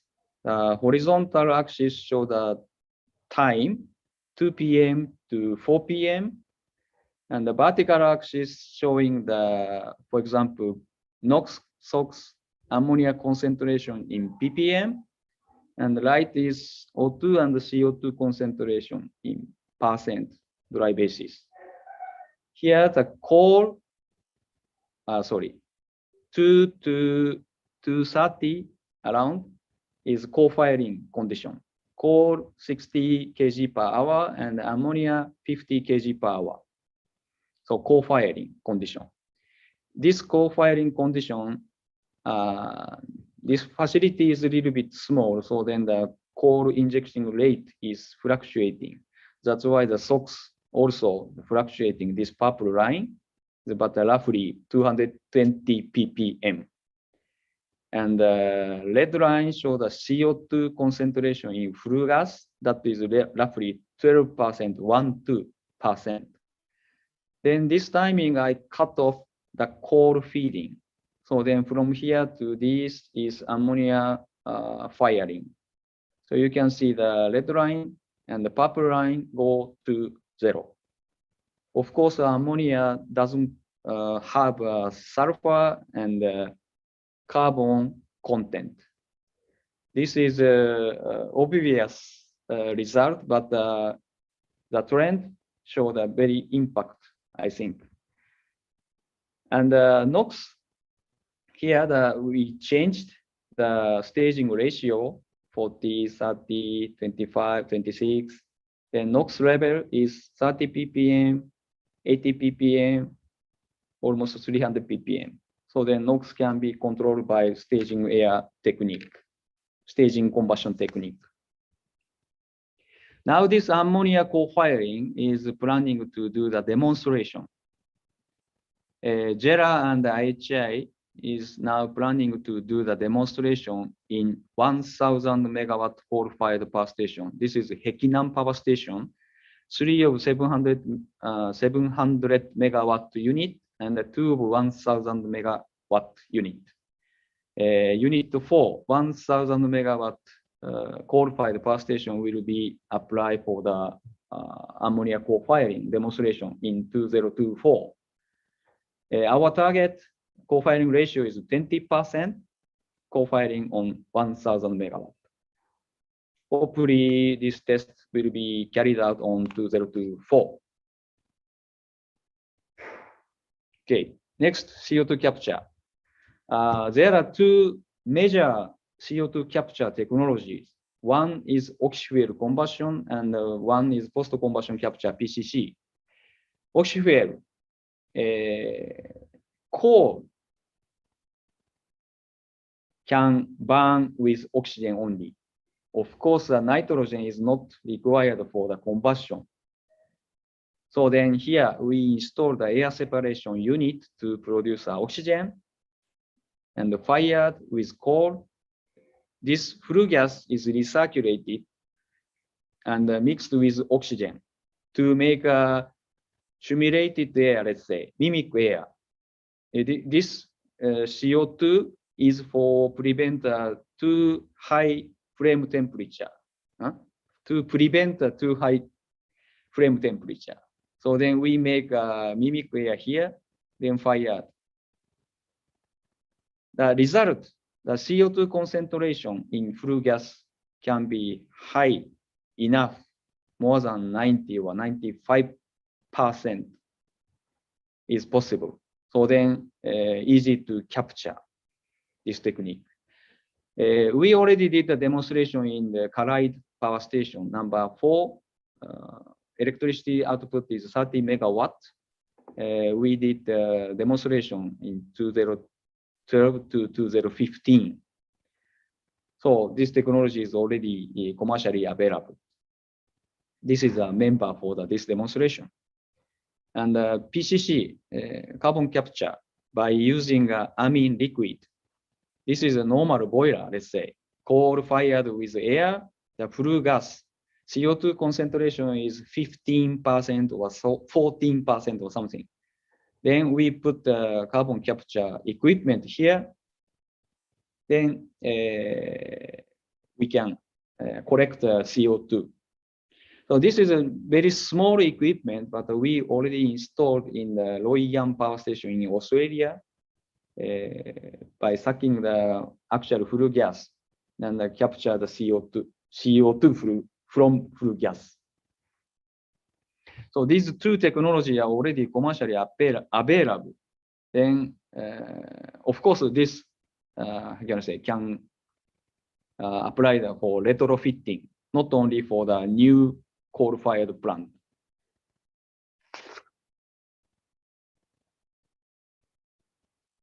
Next is thermal energy storage.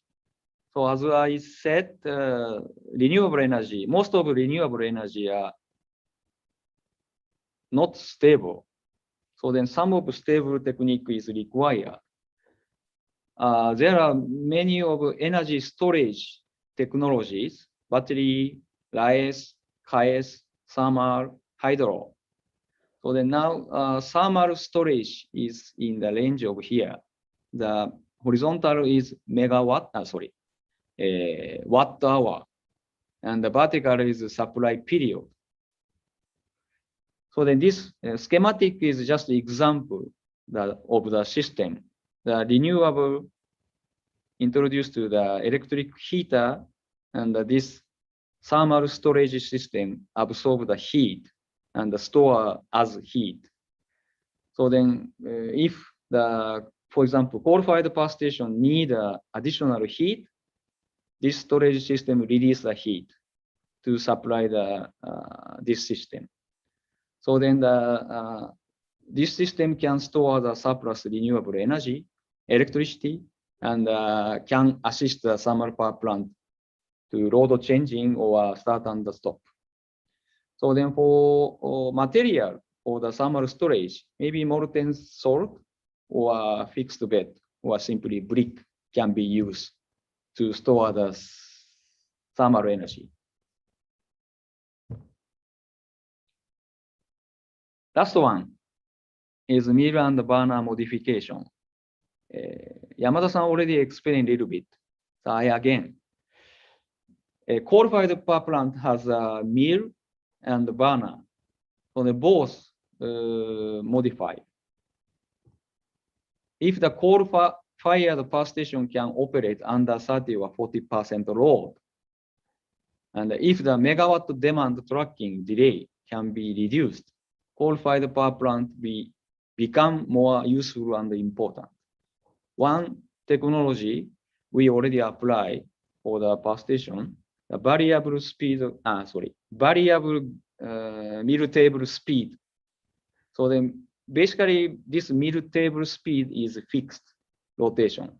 That we apply the VVVF to variable speed is applied.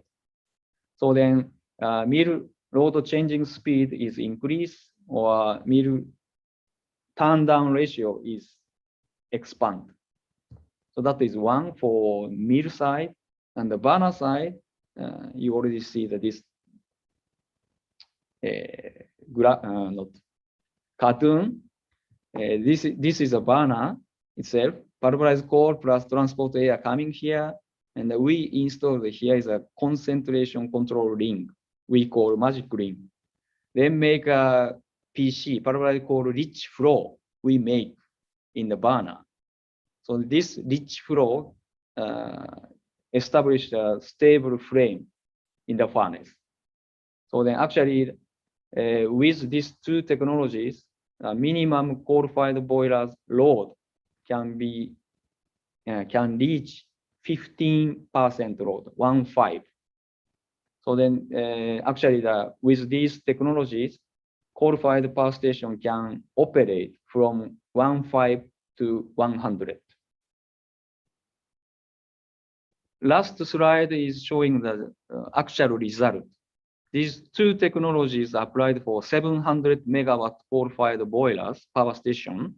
Result one, with wide range burner, 15% load can be achieved or already achieved. And the result two, you can see the graph, megawatt demand tracking delay can be half. This is before modification. Red line is demand, megawatt demand.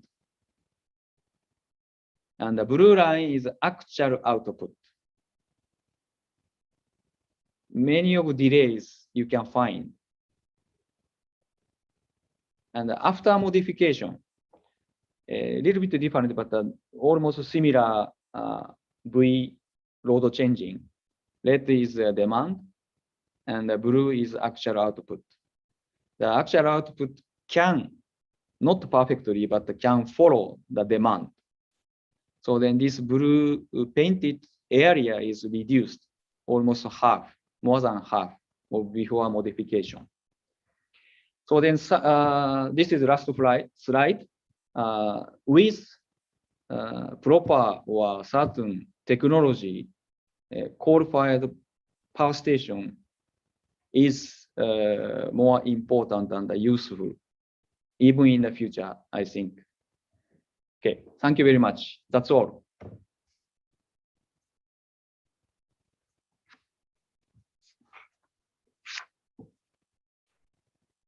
Yes, thank you so much, Dr. Tamura, for your presentation. That is indeed a very informative session discussing the emerging technologies on biofuels switching and also a brief introduction to CCS that might be applicable to future coal-fired power plants. And actually, the balancing techniques that you have like mentioned is actually new to me, and I'm not sure with the rest of participants. And that is maybe something that we can like talk later more on the Q&A session. And I would also note on your like introduction that the importance really is on reducing CO2 emissions more than like targeting the use of coal in power generation. And it is also interesting to see your presentation about the like past deployments of these technologies already and the planned deployments of these technologies in the future. So I'm pretty sure, and I have already read some interesting question actually in the Q&A box. And once again, I would like to thank you, Dr. Tamura, for that presentation, and please join us again later in the Q&A session. So now to give us a presentation about the successful implementation of Tomakomai CCS demonstration project and the potential of CCS deployment in Asean region, let me introduce you to our second speaker, Mr. Yoshihiro Sawada. Mr. Yoshihiro Sawada is currently Corporate Advisor and General Manager at the International Affairs Department of Japan CCS Co. Limited. Our speaker joined Japan CCS in 2010, where he also previously served as Executive Managing Director and President of the Plant Division. Between 2004 and 2009, he was with Japan Continental Shelf Survey Corporation with a mission to extend the outer limits of continental shelf of Japan, serving as president between 2007 and 2009. But prior to this, he was involved in research, engineering, and construction of offshore structures and pipelines at Nippon Steel Corporation when he joined in 1977. So Mr. Sawada holds a master's degree in civil engineering from University of Tokyo and University of New York. And he holds a master's degree in civil engineering from University of Tokyo also. So good afternoon, Mr. Sawada. I believe you would want us to share a short video prior to your presentation. Thank you for your kind introduction, Arlene. I'm very honored to have the opportunity to present today. First, I'd like to show a video of the Tomokomai project, as Arlene said. Arlene, could you show the video, please? Yes. So For the participants, please stay with us as we share a short video prepared by Mr. Sawada. Thank you.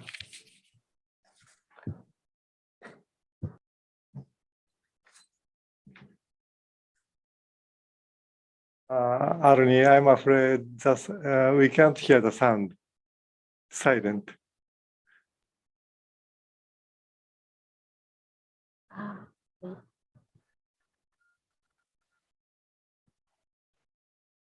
May I request our ICT or AGI to check the sounds? We cannot hear the video. Thank you.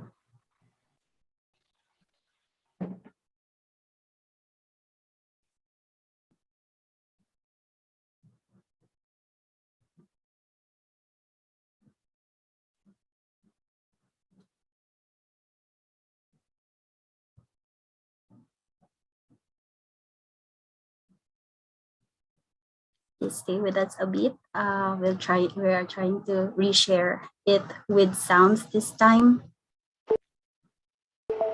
CCS is a technology that captures CO2, considered to be the cause of global warming, and stores it deep underground. CCS is a crucial technology for reaching net zero emissions. The Tomakomai CCS Demonstration Project, Japan's first large-scale CCS demonstration project, was launched in 2012 by the Japanese government in Tomakomai City, Hokkaido, Japan. The project has been carried out over 9 years in the western part of the Tomakomai port. The initial target of 300,000 tons of cumulative injection was achieved on November 22, 2019. Aiming for the practical use of CCS technology, the objective of the project is to demonstrate the viability of a full-chain CCS system from capture to storage and prove that CCS is safe and reliable.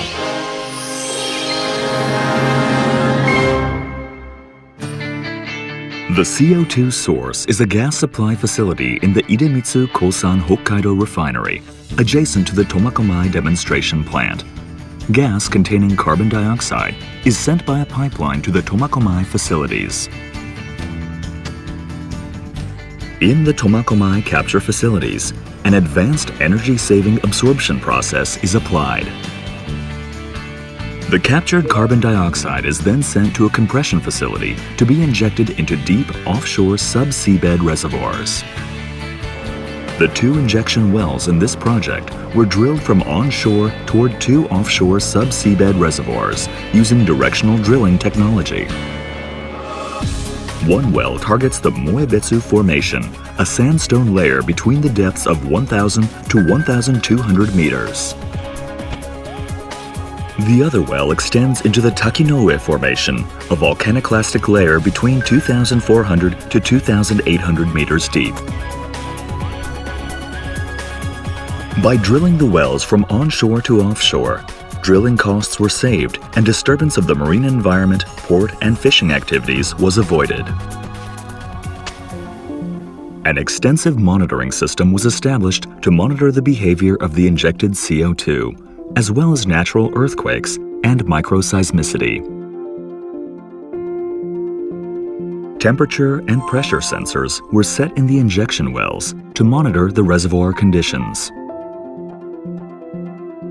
There are 3 observation wells equipped with temperature and pressure sensors, as well as a total of 11 seismic sensors.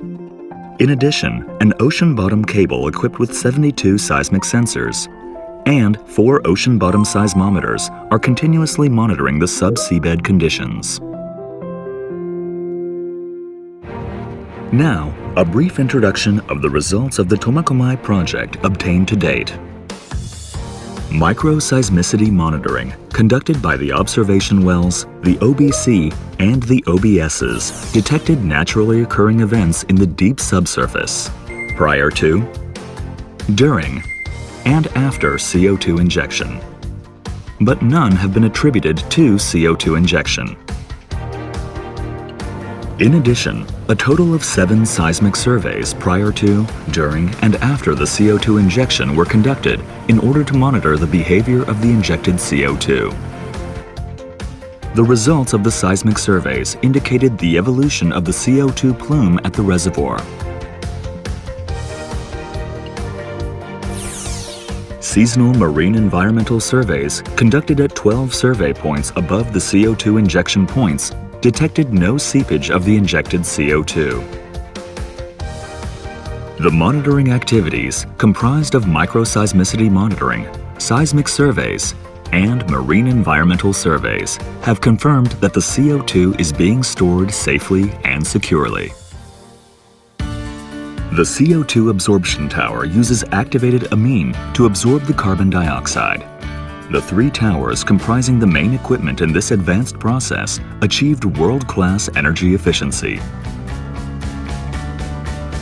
Through numerous opportunities for communication with a wide range of residents, including the young generation, the project is being conducted while securing the understanding of the local community. Looking ahead, the Japanese government is currently planning to demonstrate ship transportation of CO2, which will be captured and liquefied at a coal-fired power plant in Maizuru City and transported to Tomakomai. The government is aiming to start the ship transportation demonstration in 2024, which is expected to be the world's first CO2 ship transportation for CCUS. With a view towards the social implementation of CCUS around 2030, the objective of this demonstration is to establish ship transportation technology that will lead to long-distance and mass transportation, as well as cost reduction. Japan will continue the communication of its CCUS technology from Tomakomai to Asia and the world.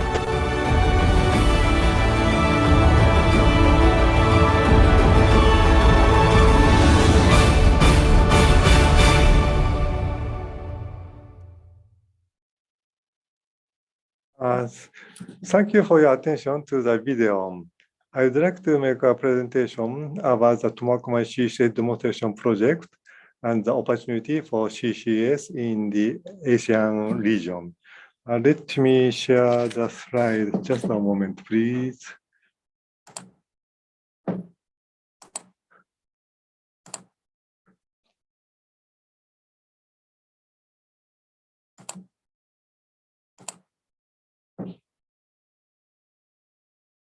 Can you see my slide?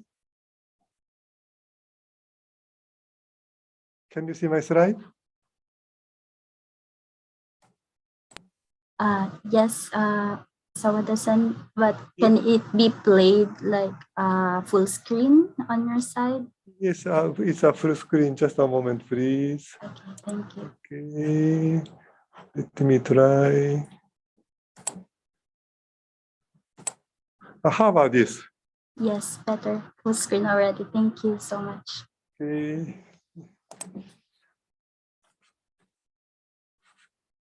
Okay.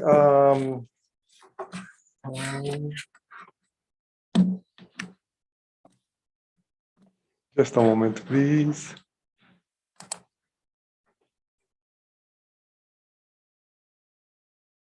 Okay. This is an outline of my presentation.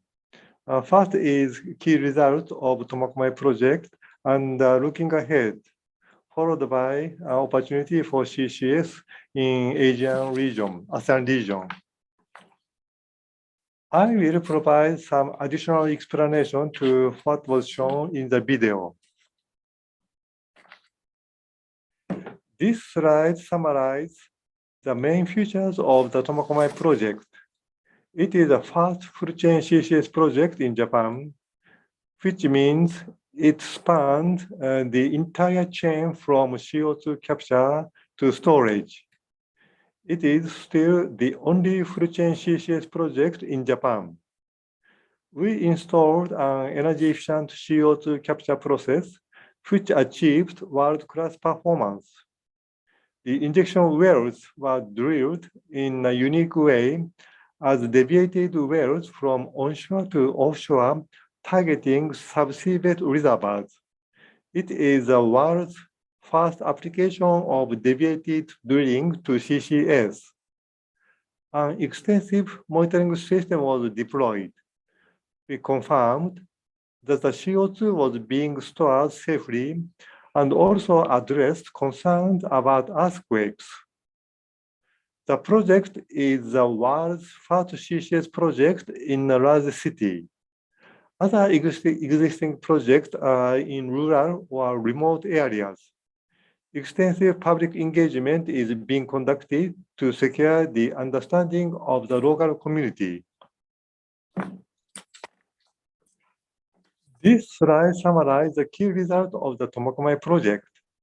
The safety and reliability of the CC system was demonstrated. We have dispelled concerns about earthquakes. A major earthquake occurred in 2018 at a location 30 kilometers from the injection site. It was confirmed that the earthquake did not cause damage to the CO2 reservoirs, and it was also confirmed that there was no relation between the CO2 storage and earthquake. Our public outreach program has been largely successful with no major opposition to the project. We'd like to stress the importance of information disclosure and diligent efforts to secure the understanding of local stakeholders. Due to the distances between the CO2 sources and storage locations in Japan, long-distance transportation by ship is believed to be more feasible than land transportation by such means as pipelines. In order to verify this, the Japanese government is currently planning to demonstrate transportation of CO2 captured and liquefied at a coal-fired power plant in Maizuru City on the coast of the Sea of Japan to Tomakomai. The government is aiming to start the demonstration in 2024. It will be the world's first CO2 ship transportation for CCUS. Japan CCS has been commissioned by METI and NEDO, New Energy and Industrial Technology Development Organization, to lead a consortium that will conduct the demonstration project. In 2019, the Japanese government announced that it would utilize the Tomakomai CCS Center as a carbon recycling demonstration center. Carbon recycling considers CO2 as a resource, and CO2 is captured, utilized, and recycled as carbon compounds. Japan CCS is supporting a government study. In August this year, the Ministry of Environment commissioned a consortium, including Japan CCS, to conduct a study project to produce jet fuel from CO2. Next, I will talk about the opportunity for CCS in the ASEAN region. As shown in the left figure, the growth in energy demand in Southeast Asia from 2015 to 2019 was second to that of China. Southeast Asia is one of the fastest growing regions of the world, and the energy demand growth is likely to remain strong. The energy demand growth in Southeast Asia has been heavily reliant on fossil fuels, specifically coal, natural gas, and oil. As a result of recent investment, fossil fuel-based facilities in Southeast Asia are among the youngest in the world. For example, as shown in the right figure, a majority of thermal power plants are less than 20 years old. With the introduction of CCS, these facilities can continue to operate with reduced CO2 emissions. In addition, for many countries in Southeast Asia, fossil fuels are an important export resource, and the introduction of CCS is essential for the export of clean energy. This figure shows the global sedimentary basins and thicknesses. The map shows onshore basins and practically accessible offshore basins. Regions with high volumes of sedimentary basin are correlated to higher CO2 storage capacities. According to Cairns and others, some 170 gigaton of potential storage capacity is estimated to be available in Southeast Asia. However, as in many parts of the world, estimates of CO2 storage capacity in Southeast Asia are highly uncertain. Seismic surveys, survey well drilling, and analysis are required, which will take many years and incur large costs, and international cooperation would be highly desirable. Many countries in Southeast Asia are subject to earthquakes, and I believe that Japan's experience in dispelling concerns about earthquakes and induced seismicity will be useful in implementing CCS. The Japanese government has launched the Asia CCUS network as an international platform to share knowledge and develop the environment for the utilization of CCS in Asia.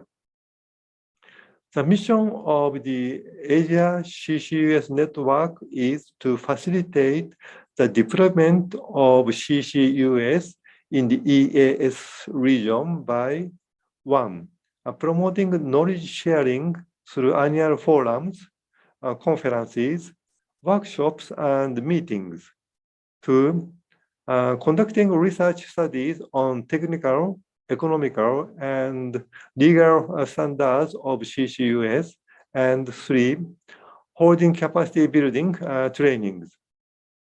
As already mentioned, CCS is an essential technology for the ASEAN countries to achieve net zero. However, experience is limited. Laws and regulations are not well developed, and surveys of suitable storage sites are insufficient.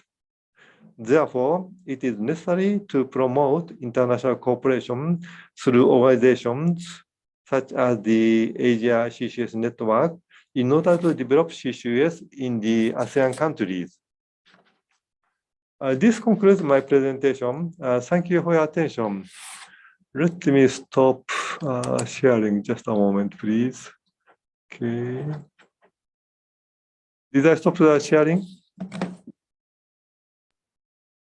Yes, Mr. Sawada. Thank you so much. Wait. So thank you, Mr. Sawada, for that insightful presentation. Actually, the future plan of the ship transportation of carbon dioxide from Maizuru to Tomakomai injection site has actually been interesting for me, considering that, like Japan, ASEAN region is also an archipelago and may also take advantage to this process.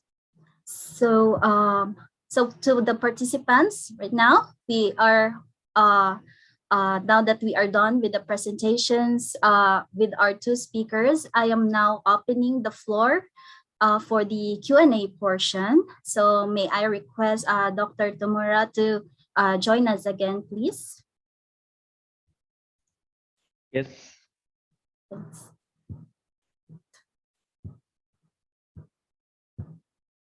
Okay, so we now officially welcome your questions, and I can see a lot of them in the Q&A box. So as much as I have my own questions myself, I would like to ask first some questions from our participants, starting with by Nindya Tripatra to Mr. Masato Tamura. So For carbon capture technology, what is your opinion on chemical looping? Is it going to be next promising method for absorption by amine-based solution? If so, are these companies that we should be aware of who's currently working on this technology? Sorry, I'm not familiar with chemical looping, but now the amine process is commercially available. So then if the quickly reduce CO2 emission, amine or oxyfuel is realistic, I think. So it would be like emerging technology, but right now the one that was presented by Mr. Tamura has been something that has been already like commercially deployed, demonstrated for effectiveness. So probably for this one, you have also mentioned earlier about thermal energy storage with like coupling the renewable energy with the operations of coal. So is thermal energy storage applicable for all of power plant type in any geography? I think how can I say? It is not so the location limitation. I think if the power station near the power station has a space, I think that technology can apply. So so as long as there is a flat space, there is no like consideration on whether there is a proximity to transmission lines, or there would be like lack of irradiance probably for the solar part of the technology or the installations. Is that correct, Mr. Tamura? Yeah, of course, everybody knows there are many technologies. So, for example, power to gas, renewable energy, hydrogen produced by using a water electrolyzer with renewable electricity. That is also possible. But let's say in that time, the energy efficiency will be dropped. So then if the summer system is applied, that is, let's say, easy to combine with BTG, boiler turbine generator. Okay. So just want to clarify for this one, since coal is baseload, it would still be like continuing to operate, right, in a baseload kind of way, and then it will just like assist the renewables on whatever intermittent generation it would generate, for example, for a day. If I understand well this questionnaire, that the summer storage is not sensitive, is how can I say, the changing or reaction is very slow. That is an advantage, I think. Okay, so yeah, so probably to also give chance on to other like participants on their further questions on for Mr. Sawada. There is one from Erwin. So he asks, what is the reservoir criteria and appraisal process to be done for a reservoir to be used as CO2 storage? Thank you very much for a very good question.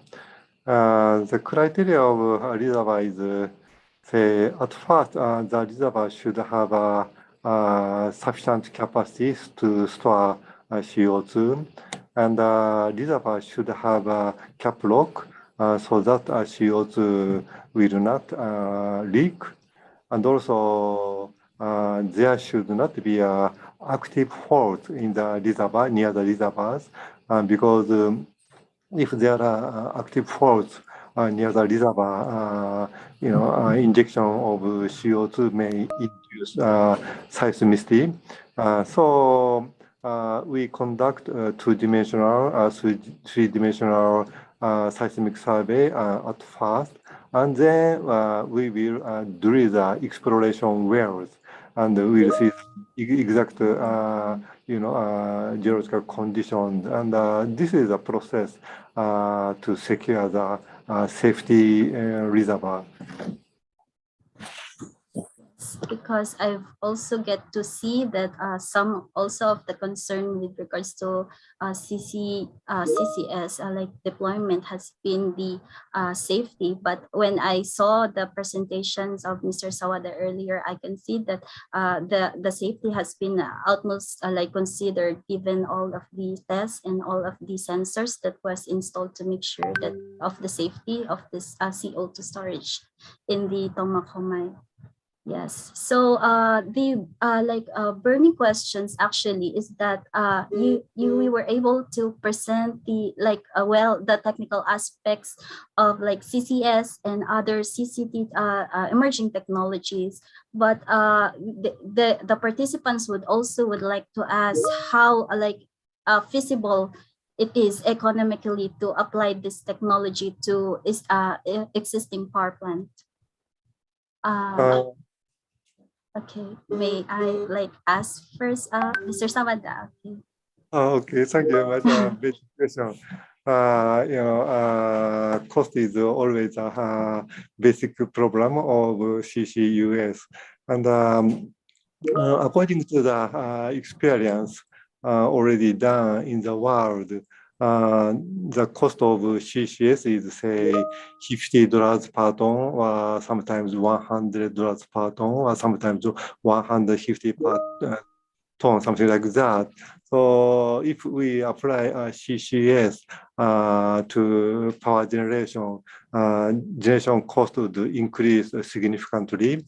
So what we have to do is to make a cost down. How we can make a cost down? First, we have to, we need some kind of technical innovation. The major cost of CCS is CO2 capture cost, and CO2 capture cost can be reduced by the technical innovation.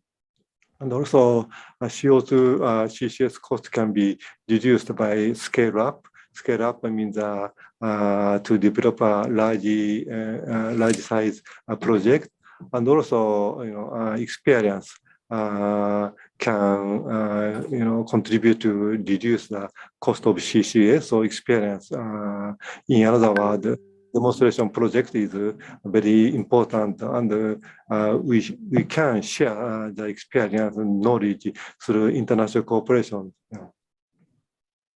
Is very much agree. How about Mr. Tamura?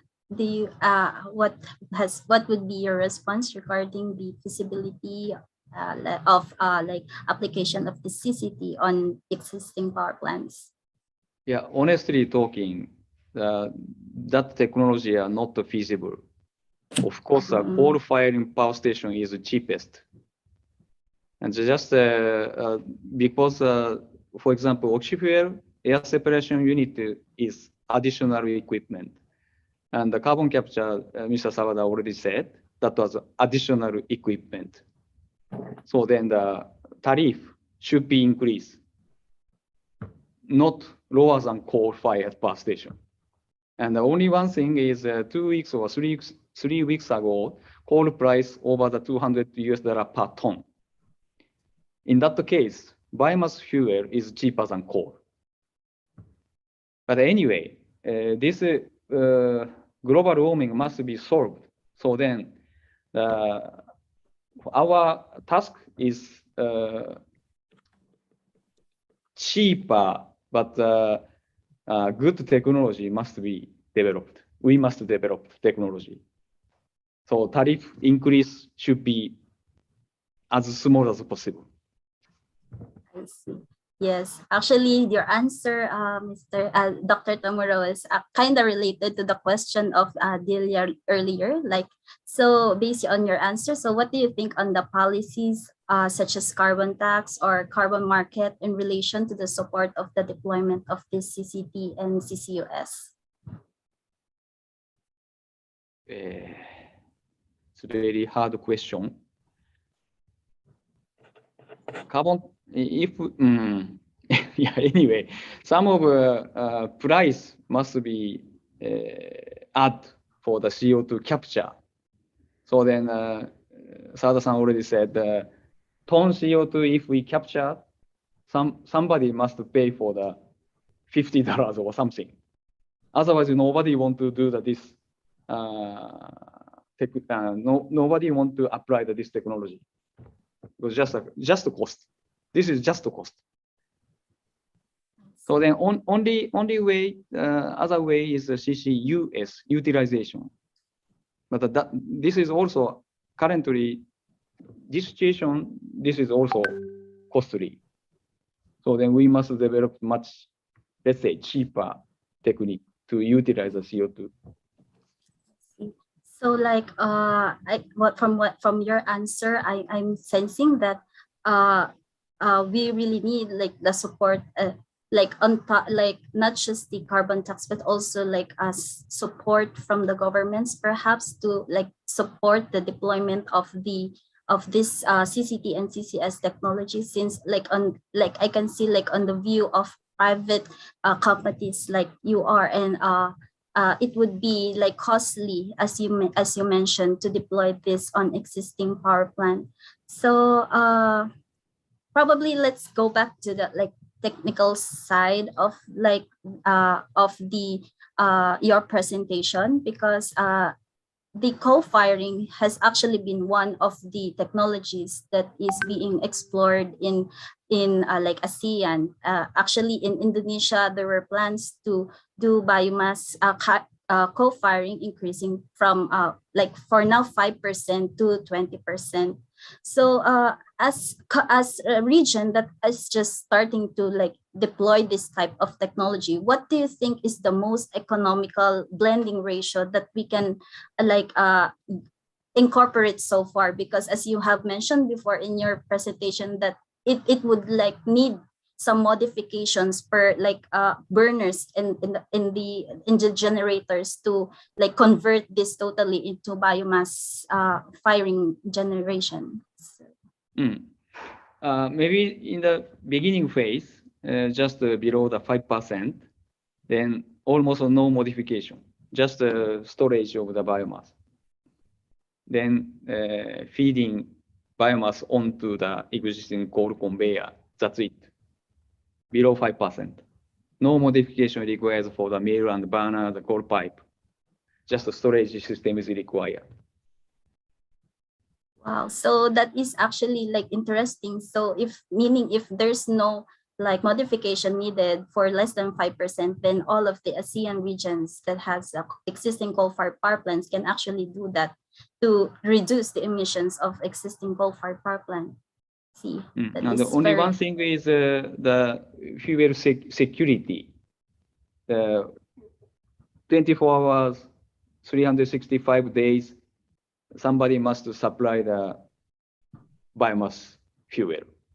I see. So that should be something that also be arranged by plant owners to make sure that the feedstocks would like coming in consistently to reproduce the necessary feed to the burner. I see. That is very important point, and probably our like participants here is taking notes of that.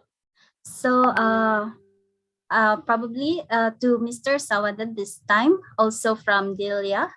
To Mr. Sawada, with the technology to transport CO2 via ship, what is your opinion on cross-border CCS, CCUS in Asia? Well, when we transport CO2 by ship, it is generally selected to transport CO2 at the stage of liquefied stage, because the density is very big and the volume is very small. So in Europe, they transport CO2 already for to use some food. So for the CCS, so far CO2 has not been transported by ship yet, but according to the plan here and there, CO2 will be transported in a liquefied stage. And the question is also about the opinion on cross-border CCS, CCUS in Asia. I think, in Asia, some country has good reservoirs. For example, Indonesia and Malaysia, Vietnam, etc. They may have a good storage, but some country, for example, Singapore, they do not have a good storage at all. So I think if Singapore can transport CO2 to say Indonesia or Malaysia, and I think that may be helpful for the region. And I think even in Europe, this kind of concept to be applied in Norway, and I think so. Cross-border transportation should be accepted. Yes. So, like in relation to that, what do you think would be the challenges of having these cross-border CCUS operations in ASEAN, Mr. Sawada? Okay. In case of cross-border CCS, cross-border CO2 transportation, it's a long-distance transportation. So the large size of vessel should be required, but at this moment, large size CO2 transportation vessels has not been well designed yet. So now, Japan CCS is now conducting a study how to design the large size of CO2 ship transportation vessel, and also. As I said, the problem of CCS is the cost, and the cost can be reduced by the scale up. So a vessel should have a large size as much as possible, and many countries should join as much as possible. Then we can, there would be a cost merit, yeah, and we can reduce the cost of CCS. Yes, definitely agree. That is called economies of scale, right, Mr. Sawada? That if you keep on deploying certain technologies in time, the cost would be reduced. So what else? Anyone has additional questions or follow-up questions? Okay, probably this is actually one of my personal questions to Mr. Sawada. What do you think has been the huge contributing factor that has made Tomakomai CCS demonstration project successful? Is there particular policies or financial mechanism that has put in place that we can apply in ASEAN? Well, in case of Tomakomai, that's a good question. In case of Tomakomai, Japanese government, supported financially by 100%. All the cost has been borne by Japanese government. Private sector cannot conduct this kind of project by itself. So government supported, number one, and second is that. Local people supported this project, especially, city mayor of Tomakomai has strongly supported this program, and that was the key of the success. And also, in case of Tomakomai, we had a lot of geological data because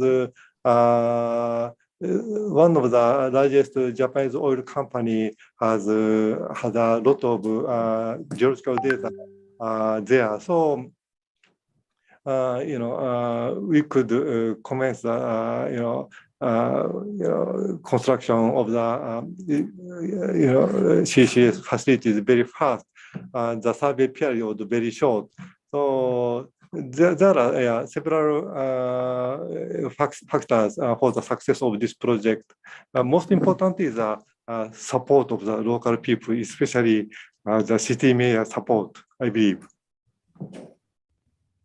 Definitely a good point, Mr. Sawada, and that we would really need like cooperation of everyone, not just the government, as you mentioned, the mayor, but also the community that has made Tomakomai CCS successful. So that is like a good point that we can emulate in the ASEAN region, because sometimes the tendency is that the project doesn't commence because the community itself does not support having this type of technology in this like area. But probably, do you think the awareness of the community on what would be the project, the Tomakomai CCS project would like the benefit on the Tomakomai CCS project has been a huge also like impact on why the community has been very supportive of this project? Well, frankly speaking, at the beginning of the project, community people did not know about what is CCS. So we frequently hold forums for city people, Tomokomai people, and also we had lectures at schools and colleges, and we had a lot of panel, presentation, etc. And in case of Tomakomai, they had and in case of Japan, most important is support of fishermen union, and in case of Tomakomai, the fishermen union supported this project because they said that recently the species of the fish they catch has changed significantly. So the fishermen thinks that something strange has happened in the seawater because of the global warming, and so they have supported. And we had a meeting and frequently with Fishermen Union, and they understood this project and they strongly supported this project. As I said, the number one is city mayor support, and also Fishermen support union support is also number one factor of the success. Yeah. That is actually truly inspiring to hear that like everyone, like at the first, like the usual case is that at first the community isn't supportive, but through like engagement with them, making them understand the benefit, it has really led into the success of Tomakomai. Truly something that we can emulate if ever we are like going to deploy like demonstration plans in ASEAN. Thank you for that answer, Mr. Sawada. So probably lastly to Mr. Tamura, my personal question actually would be is that if there is some lessons learned that you would want to impart also to ASEAN when it comes to deployment of CCT on existing coal plants and also in future plants, as we are also like expecting new plants in the future, what would it be?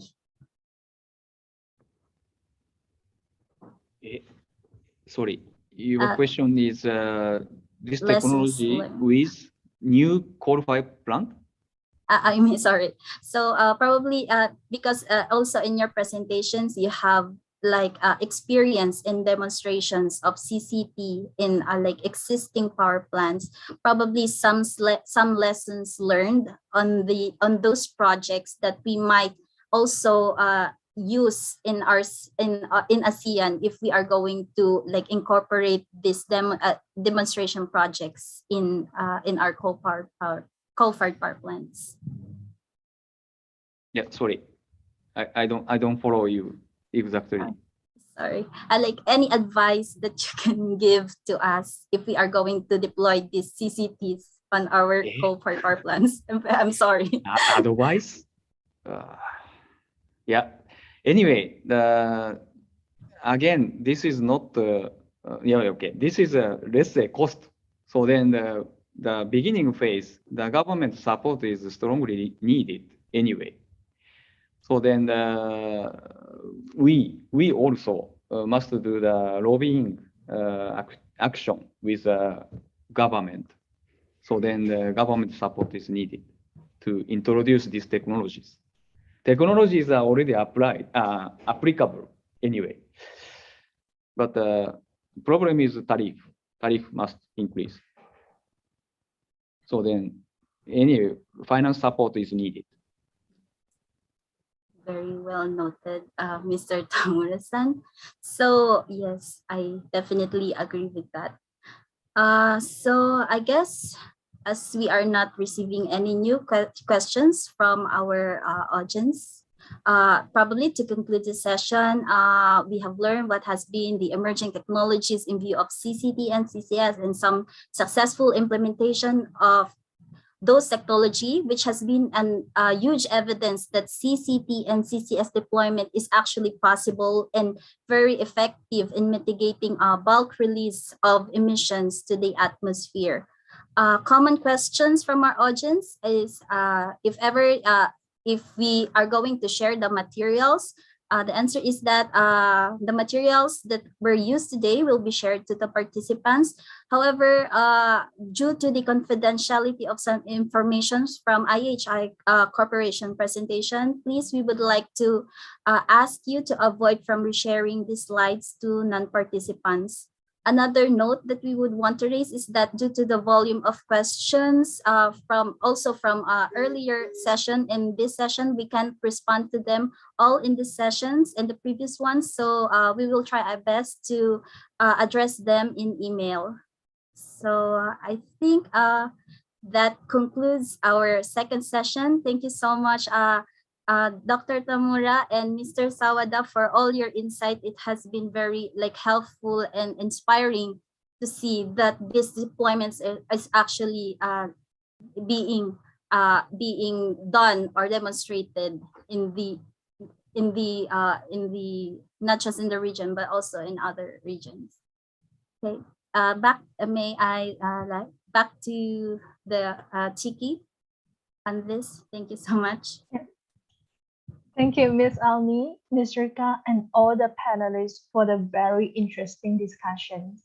We have come to the end of this webinar, and ACE would like to thank distinguished speakers and participants for joining us today.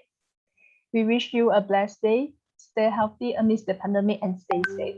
We are looking forward to seeing you soon at the ASEAN Energy Outlook Forum in 2022. Have a nice day.